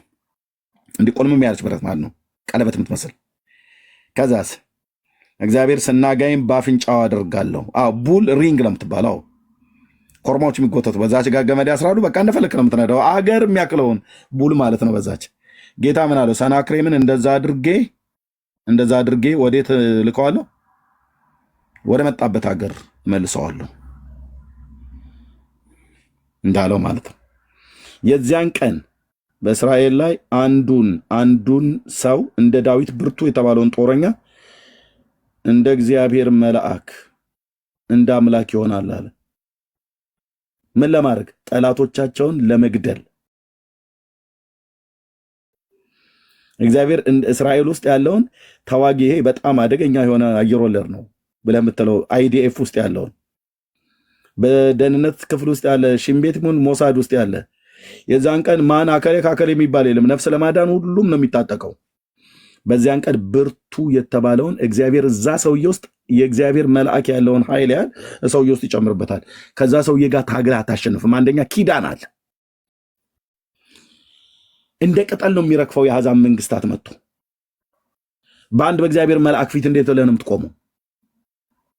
መቆም አችልም። በዚያን ቀን በኢየሩሳሌም ላይ የሚመጡትን አሕዛብ ሁሉ ለማጥፋት እጋደላለሁ። ከዛስ ወደ ወጉት ይመለከታሉ፣ ያለቅሱለታል ይላል። ማን ነው የወጉት? በዳዊት ቤት ላይ በኢየሩሳሌም በሚኖሩት ላይ የሞገስና የልመናን መንፈስ አፈሳለሁ። ወደ እርሱ ወደ ወጉት ይመለከታሉ። ማንን ነው የወጉት? ሰው ለአንድያ ልጁ እንደሚያለቅስ ያለቅሱለታል። ለማን ነው የሚያለቅሱት? አይሁዳውያን። ማንን ነው የወጉት? አይሁዳውያን። ከየሽዋ ውጪ ማንን ነው የወጉት? በመስቀል ላይ እጁ ከደረቅ እንጨት ጋር ተጣብቆ የተበሳው ማን ነው? እጁ ላይ ስላለ እንደዚህ ብለው ይጠይቁታል። እጁ ላይ ስላለ እጁ ላይ ቁስል ስላለ እንደዚህ ብለው ያለቅሱለታል፣ ይጠይቁታል። ወንድሞች እናቶች እንደዚህ ብለው ይጠይቁታል። ምን ይሉታል? ሰው አይሁዳውያኑ ማለት ነው፣ ይህ በእጅህ መካከል ያለ ቁስል ምንድን ነው ይለዋል። ካዩት በኋላ ያዩታል። ፊት ለፊት የሽዋው አዶን በኢየሩሳሌም የእስራኤል ሕዝብ በዘመኑ የሚኖረው ያዩታል። የአብርሃም አምላክ ምስክር ነው። ያዩታል እና እጁ ላይ ቁስሉ አለ።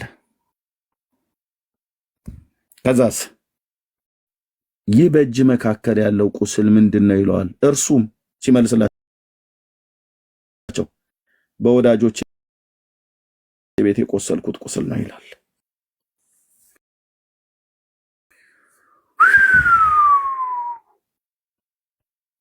ጠላቶቼ እንኳን አይላቸውም። ታውቃለህ? ለሞት አሳልፈው ሰጥተውት የሽዋ ተብሎ ሲባል ስሙን ጠርተው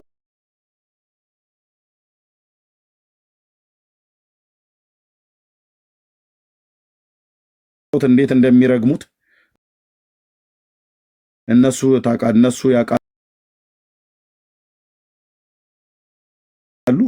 የምታውቁ ታውቃላችሁ። የሺዋ ብለው እንኳን ስሙን በሙሉ ስም አይጠሩትም። እንዴት እንደሚረግሙት ምራቃቸውን እንዴት እንደሚተፉ እንዴት እንደሚጸየፉት። ኢየሱስ ምላሽ ወዳጆቼ ወቅተውህ ገድለውህ ለአሕዛብ አሳልፈው ሰጥተውህ። አዎ ወዳጆቼ፣ እሱ እንደ ሰው አይደለም።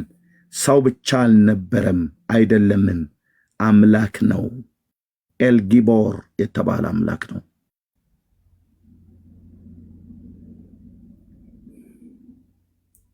ምሕረቱ ብዙ የሆነ ጌታ ነው። ለካ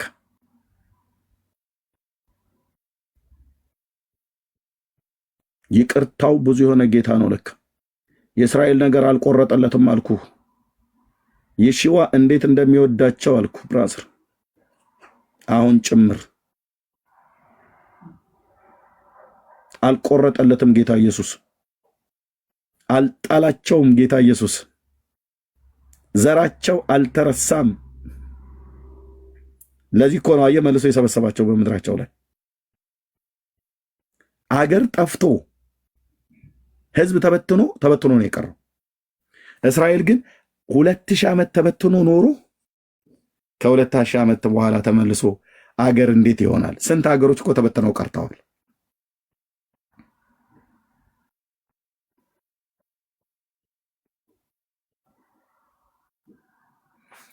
ፓዝሉን እንዴት አገጣጥሞ እግዚአብሔር የዛሬ 76 ዓመት እንዴት ወደ ምድራቸው እንዳመጣ ምድሪቱን ተቀራምተው የነበሩት የኦቶማ ቱርኩን የእንግሊዝን የምናምን ነገር የተባሉትን በሙሉ እንዴት አስወጥቶ ምድሪቱን እንደያዟት። ምክንያቱስ ጌታ ሊመጣ ነው። ኢየሱስ ክርስቶስ የአይሁድ ንጉሥ የዘላለም አምላክ የሆነው ሊመጣ ነው። በኢየሩሳሌም ሊነግስ ነው። ያኔ ሕግ ከኢየሩሳሌም እግዚአብሔርም ቃል ሕግ ከጽዮን እግዚአብሔርም ቃል ከኢየሩሳሌም ይወጣል ተብሎ የሚባለው እውነት በዳዊት ዙፋን ላይ ሊነግስ ሁሌ እናገራለሁ። ይሄ እዚህ ዙፋን ላይ ተቀምጦ የሚነግሰው መሲህ ይመጣል፣ ይመጣል፣ ይመጣል፣ ይመጣል ወንድሞቼ፣ አይቀርም፣ ይመጣል ወንድሞቼ። ያልዳናችሁ በሱ አምናችሁ ከዘላለም ጥፋት ዳኑ። እነሆ ለዳዊት ጽድቅን ቁጥቋጥ የማስነሳበት ዘመን ይመጣል። ልጅ ማለት ነው ቁጥቋጥ ማለት ይላል እግዚአብሔር። እርሱ እንደ ንጉሥ ይነግሳል። የት? ኢየሩሳሌም ነው የሚነግሰው። ይነግሳል፣ ይከናወንለትማል። በኢየሩሳሌም ስለሚነግስ በምድር ፍርድንና ጽድቅን ያደርጋል። ያኔስ በይሁዳ በዘመኑ በዚያ ዘመን ይሁዳ እስራኤል ማለት ነው ይድናል። እስራኤልም ተዘልሎ ይቀመጣል። የሚጠራበትም ስም የሚነግሰው ንጉሥ የሽዋ ማለት ነው። አምላክ ስለሆነ እንዴት እንደሚለየው ማንም የሚነግሰው ንጉሥ አምላክ ስለሆነ የዳዊት ልጅም አምላክም ስለሆነ ምን ይላል? የሚጠራበት ስም እግዚአብሔር ጽድቃችን፣ እግዚአብሔር ጽድቄ ነው። ዋት ዋት ማን? እግዚአብሔር ጽድቄ ነው።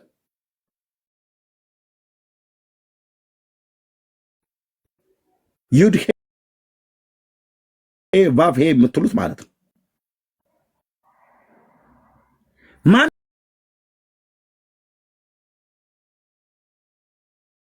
ነው የሚነክሰው ንጉሥ? የማን ልጅ ነው? የዳዊት ልጅ። ቁጥቋጥ ማለት ልጅ ማለት ነው።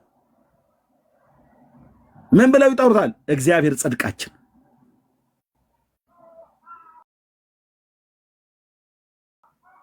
ለካ እግዚአብሔር ነበር የሽዋ። አዎ አዎ፣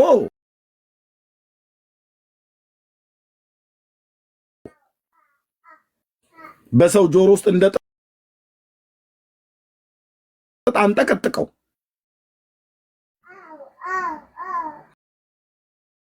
እግዚአብሔር ጽድቄ ነው። እግዚአብሔር ጽድቃችን ነው። ዩድ ሄ ቫቭ ሄ የምትሉት ማለት ነው።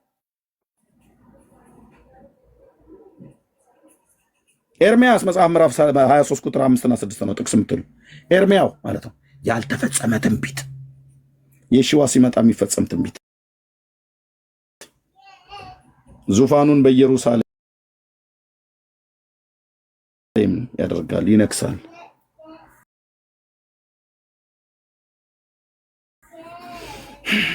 ያንን አውሬ አጥፍቶት የእስራኤልን ጠላቶች በሙሉ ጠራርጎ ያኔም እንደምትባት ኢየሩሳሌም ይወጣል። ለምንድን ነው ሕግ የሚወጣው? ንጉሥ እዛ አለ። ማነው ንጉሱ? የዳዊት ልጅ። ማነው? መሲሁ። ስሙ ማን ይባላል? የሺዋ ይነክሳል። ከዛስ ከኢየሩሳሌም ይወጣል ብዙዎች አሕዛብ። ኑ ወደ እግዚአብሔር ተራራ ወደ ያዕቆብ አምላክ ቤት እንውጣ ይላሉ። እርሱ መንገዱን ያስተምረናል፣ በጎዳናው እንሄዳለን ይላሉ። ሊያስተምራቸው ይመጣሉ የቀሩትን አሕዛብ ሁሉ።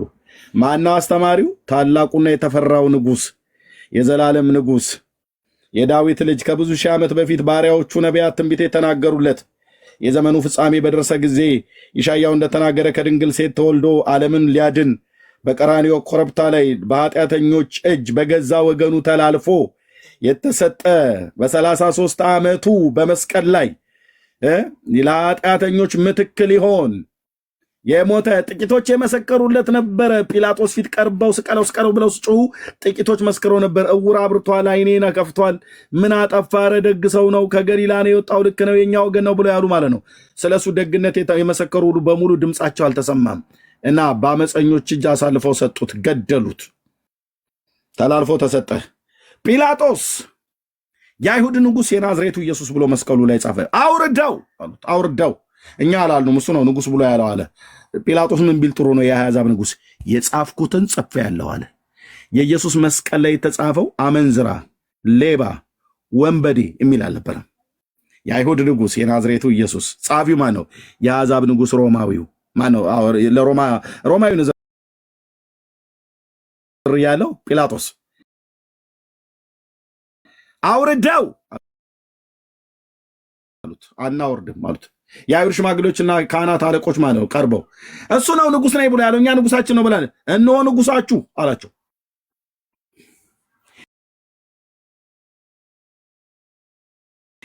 አይሁድ ንጉሥ ተብሎ እንደዛ ጋር ሲደበደብ የነበረ አንድን ወጣት አየህ። እነሱ የሚያውቁት ንጉሥ ልክ እንደ ቤንጃሚን ኔታንያሁን ጦርነት አዞ የሚጋደል ማለት ነው። ይህን ንጉሥ አያውቁትም። በሞቱ ሞትን ሊያሸንፍ የኃጢአት ዕዳን ልዋጋ ብሎ ካለ ሲመጣ ተዋለ። ሲዋጋ ራሱ ሲዋጋ የአሕዛብን መንግስታት የሚቀስፍበት ምንድነው? የአሕዛብን መንግስታት እንዴት አድርጎ እንደሚገድላቸው ታውቃለህ? አሁን ብዙ አይዲኤፍ ተልኮ ነው ሊባኖስ፣ ጋዛ ምናምን። ኢየሱስስ መሲሁስ ሲመጣ እንዴት ያደርጋቸዋል? ሲቀስፍ እንዲህ ያደርጋል። እንዲህ ያደርጋል። ኢየሩሳሌም ላይ ጌታችን ሲመጣ እንዲህ ይላል፣ እግዚአብሔር ከኢየሩሳሌም ጋር የሚዋጉትን አሕዛብ ሁሉ የሚቀስፍበት ቸነፈር ይህ ነው። በእግራቸው ሲቆሙ ስጋቸው ይበሰብሳል። ዋት እንዴት ይቀፋል አንተዬ! እግር መበስበስ ማለት ትሉ እየተንጠባጠበ ይወድቅለታል። ማ የአሕዛብ ሰራዊት የት? እስራኤል ምድር ላይ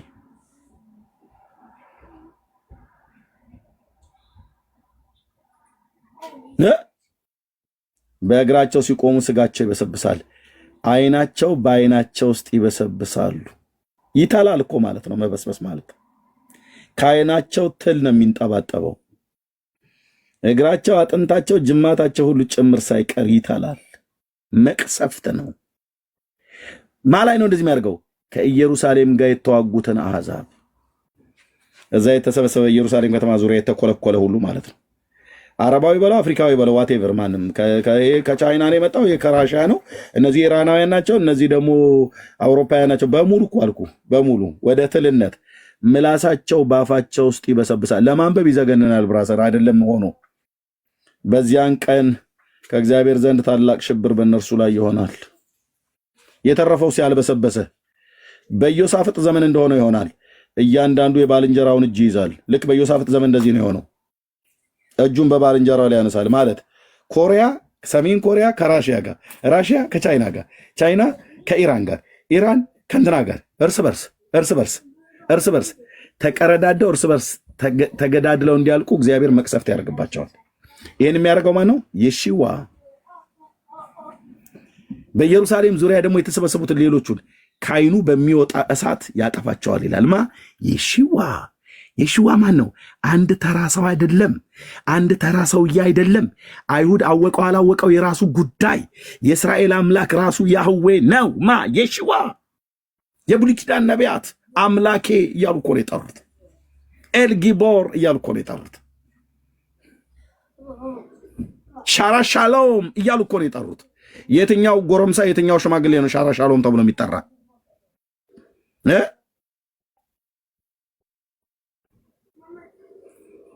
ይመጣል። ይሄ ጌታ ሳይመጣ በፊት እነ ኪንግ ሌሎች የሺዋን እውነተኛ መሲህ ነው ብላችሁ የማታምኑ የዘመናችሁ ቁጥር አልቆ እንዳትሄዱ፣ በሞት እንዳትጠሩ፣ ሞት እንዳይቀድማችሁ። እሱን ማጣት ማለት የዘላለምን ሕይወት ማጣት ማለት ነው። እሱን ማግኘት ማለት በአብርሃምና በይስሐቅ በያዕቆብ መንግስት ውስጥ ለዘላለም እንደ ከዋክብት እየደመቁ መኖር ማለት ነው።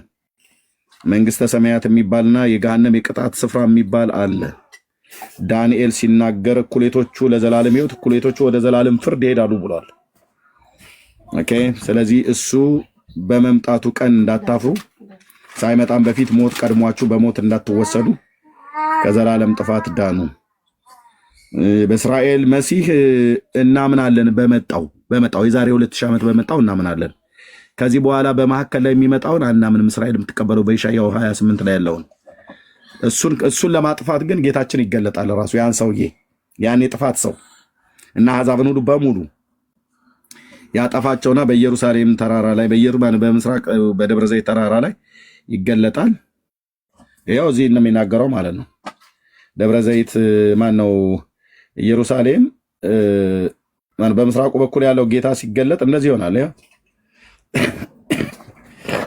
እነሆ የእግዚአብሔር ቀን ይመጣል፣ ብዝበዛሽን በውስጥሽ ይካፈላሉ። አሕዛብን ሁሉ በኢየሩሳሌም ላይ ለሰልፍ ሰበስባለሁ። ራሱ ነው እግዚአብሔር የሚያመጣቸው ሊበቀል።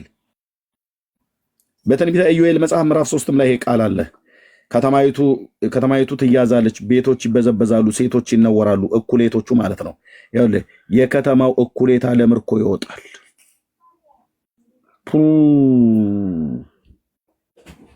አይሁድ ተማርኮ እኩሌታው ይሄዳል። ዘካርያስ የቀረው ሕዝብ ግን ከከተማ አይጠፋም። እግዚአብሔር ይወጣል። አሜሪካ አትወጣላትም ለእስራኤል። የትኛውም የአሕዛብ መንግስታት እስራኤልን ለመርዳት አይወጡላትም። እግዚአብሔር ግን ከዙፋኑ ይነሳል። የሺዋ ግን ይመጣል። እሱ እግዚአብሔር ነው። እግዚአብሔር ጽድቄ ነው የተባለው ማለት ነው። የሚጠራበትም ስም ራሳቸው እንደዛ ብለው ይጠሩታል። በሰልፍ ቀን እንደተዋጋ ከነዛ አሕዛብ ጋር ይዋጋል ማ እግዚአብሔር። በዚያን ቀን እግሮቹ በኢየሩሳሌም ትይዩ በምስራቅ በኩል ባለው በደብረ ዘይት ተራራ ይቆማሉ። የማ የየሺዋ ያረገውም ከዛ ቦታ ላይ ነው። ወንድሞች ናቶች በጣም የሚገርመው ወደ ቢታንያ ወጣቸው ይላል። ቢታንያና ቤተፋጌ ደብረ ዘይት እዛው ኩታ ገጠም የሆኑ ቦታዎች ናቸው። የና አልዓዛር መንደር ማለት ነው። ከዛ ነው ያረገው ጌታ ሲያርግ ኢየሱስ ክርስቶስ የሺዋ ሲያርግ ከዛ ነው ያረገው። ተመልሶም ሲመጣ በዛው ይመጣል፣ እግሮቹ ይቆማሉ።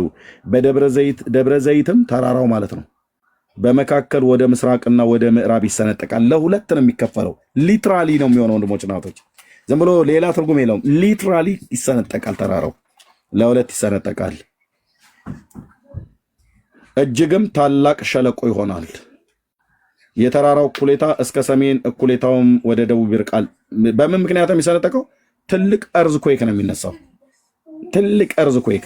በእርዝ ኩዌኩ በመሬት መንቀጥቀጡ አንድ አይሁዳዊ አይሞትም። አሕዛብና የአሕዛብ ሰራዊት ግን ያልቃሉ።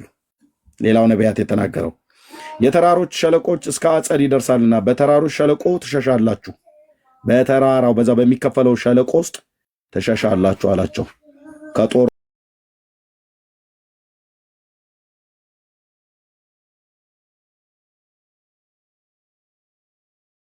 ከጦርነቱ ከእልቂቱ ለመትረፍ ብለው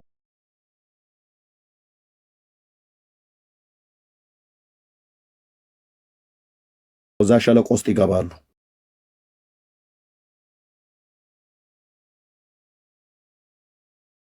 አይሁዳውያኑ ይደርሳል በተራራ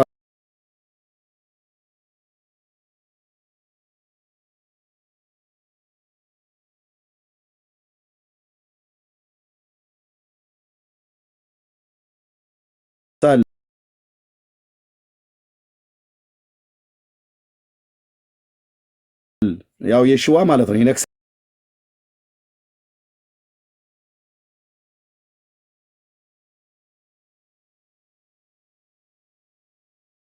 በምድር ላይ ይነክሳል።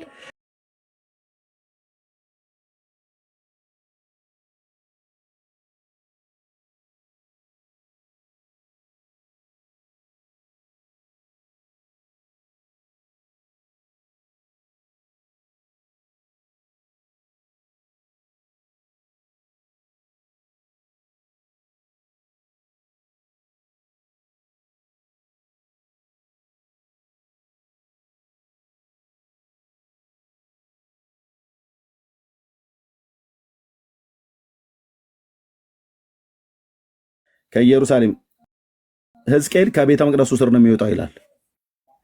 አንድ ወንዝ አለ፣ እኔ ሄጄ አላየሁትም፣ ሁሌ ግን የማየው የሕዝቅያስ ታናል የሚባል አንደርግራውንድ የሚሄድ ወንዝ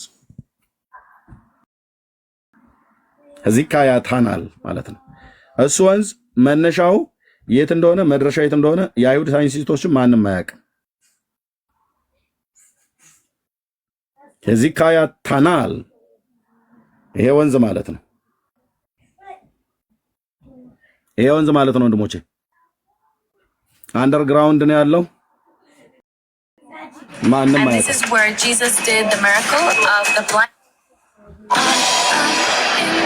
አንዴ ጠብቁ።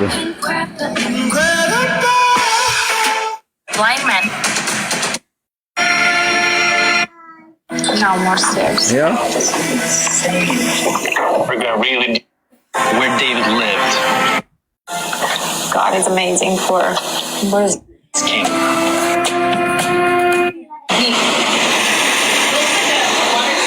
This tunnel right here.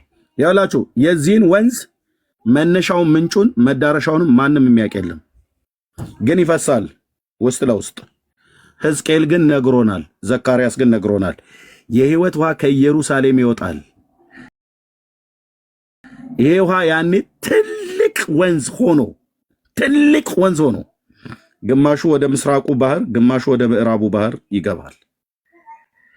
ዴድሲ ይፈወስና ሙት ባህር አሳ አጥማጆች ከአይን ጌል ጀምሮ እስከ አይን ማነው የሚባል ቦታ ድረስ ይቆማሉ፣ አሳም በዛ ያጠምዳሉ ብሏል አምላኬ በነቢያት አፍ። ይሄ ውሃ መዳረሻው መነሻው የት እንደሆነ ማንም ማያውቅ አንደርግራውንድ ነው የሚሄደው በእስራኤል?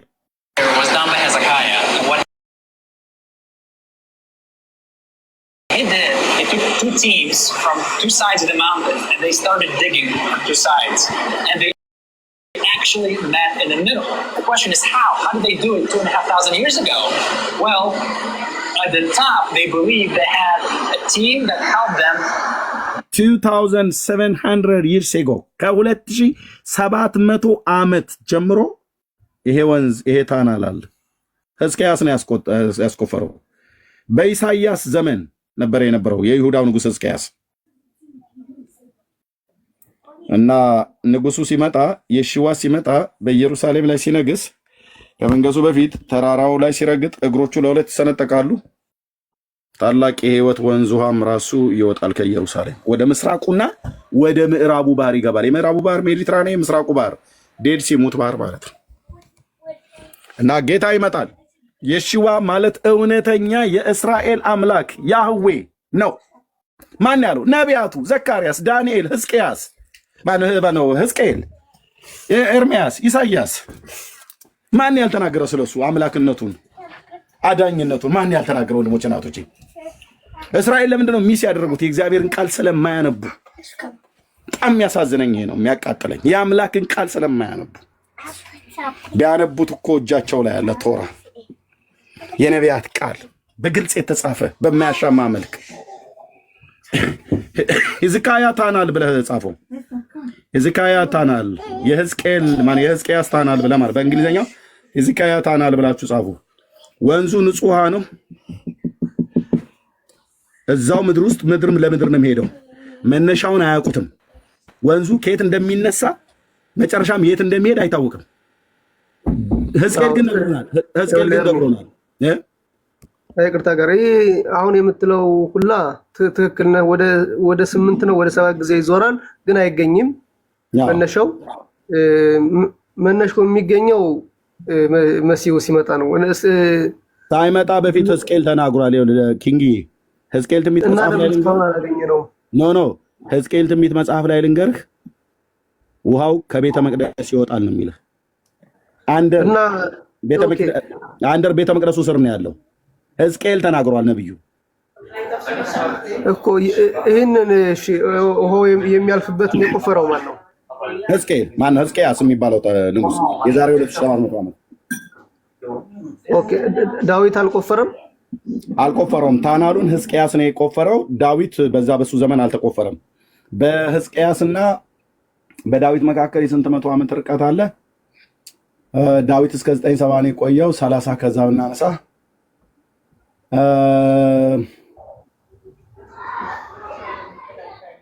የ280 እና የ300 ዓመት ርቀት አለው በዳዊትና በሕዝቅያስ መካከል። ወይ ከ250 እስከ 300 ዓመት ርቀት አለው በዳዊትና በሕዝቅያስ መካከል። ኦኬ፣ ዳዊት ያስቆፈረው ማነው? ሕዝቅያስ ነው ያስቆፈረው። እሱንና የሺዋ አይነ ስውሩን ሰው ፈወሰበት የተባለውን መጥመቂያ ቦታ ሄደህ ታውቃለህ? ጎበኝ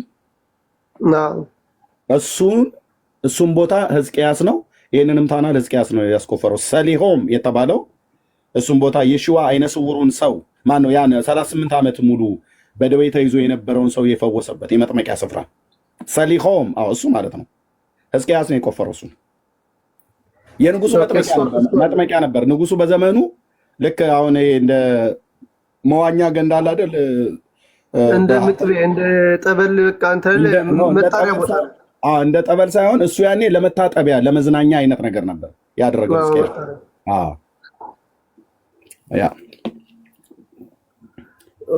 እስካሁን የተናገረው የተነተንኸው የሚያስረዳውም ትክክል ነው፣ እንደሚፈጸምም እተማመናለሁ።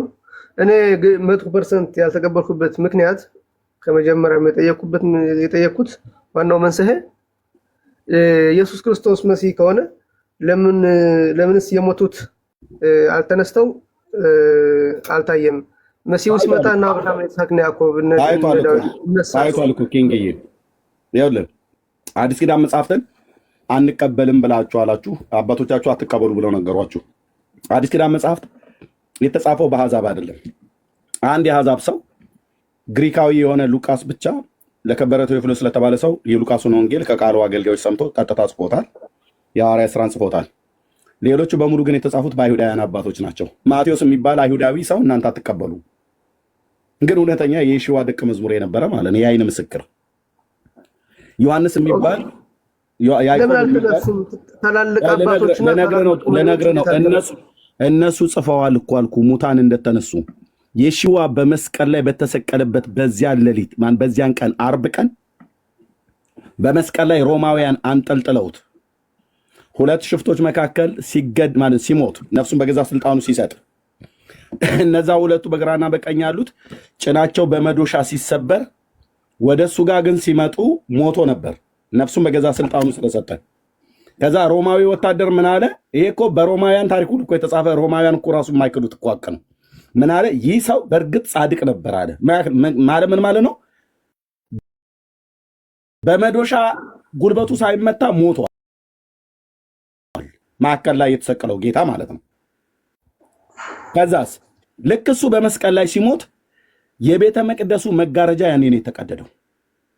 ቤተ መቅደስ ውስጥ ያለው ቤተ መቅደስ ውስጥ የነበረው መጋረጃ ተቀደደ። አንድ እርዝኩዌክ ሆኗል፣ የመሬት መናወጥ። ልክ የሺዋ በመስቀል ላይ ነፍሱ ስትወጣ ከመስቀል ላይ አውርደው ገና ሳይቀብሩት እርዝኩዌክ ሁሉ ሆኗል። ሁለት ሙታን ተነስተዋል። ከ500 የሚበዙ የአዲስ ኪዳን ጸሐፍት አይሁዳውያን አባቶች እነ ዮሐንስ እነ ማቴዎስ የጌታችን ደቀ መዛሙርት ጽፈውታል። ስለዚህ ጌታ በሞተበት ጊዜ አይሁዳውያን ተነስተዋል፣ ማነው ሙታን ተነስተዋል። ወደ ኢየሩሳሌም ወደ ቅድስት ከተማ እኮ ገቡ ይላል። አለቶች ሁሉ ተሰነጠቁ፣ መቃብራት ተከፈቱ ይላል።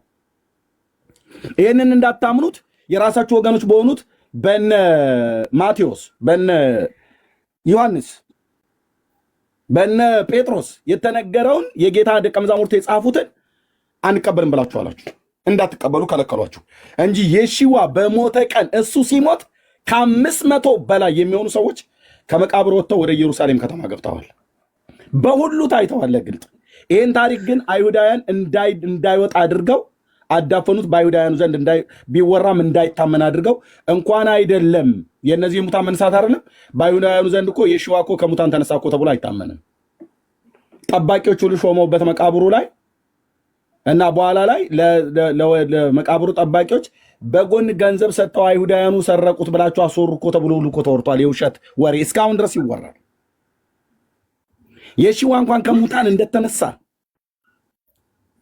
እንዳይታመን አድርገው በሐሰት እስካሁን ድረስ ያወራሉ። እነሱ በሐሰት ቢያወሩም ዓለም በአንድ አፍ ተስማምቶ ኢየሱስ ክርስቶስ ከሙታን ተነስቷል። የዓይን ምስክሮች የሆኑት እነ ጴጥሮስ እነ ዮሐንስ እነ ያዕቆብ አይሁዳውያን አባቶች እኮ አልኩ። አረቦች አይደሉም፣ ግብጾች አይደሉም፣ ፍልስጤማውያን አይደሉም። ጴጥሮስ አይሁዳዊ ነው እንዳንተ ብራዘር። ማቴዎስ አይሁዳዊ ነው፣ ፒውር አይሁዳዊ። ዮሐንስ ፒውር አይሁዳዊ ነው። ያዕቆብ ፒውር አይሁዳዊ ነው። ንጹህ አይሁዳውያን አባቶች ናቸው። ልክ እንደነ ኢሳያስ የምናከብራቸው የእግዚአብሔር ሰዎች ናቸው። እንደነ ኤርሚያው እንደነ ሞሼ የምናከብራቸው የእግዚአብሔር ሰዎች ናቸው።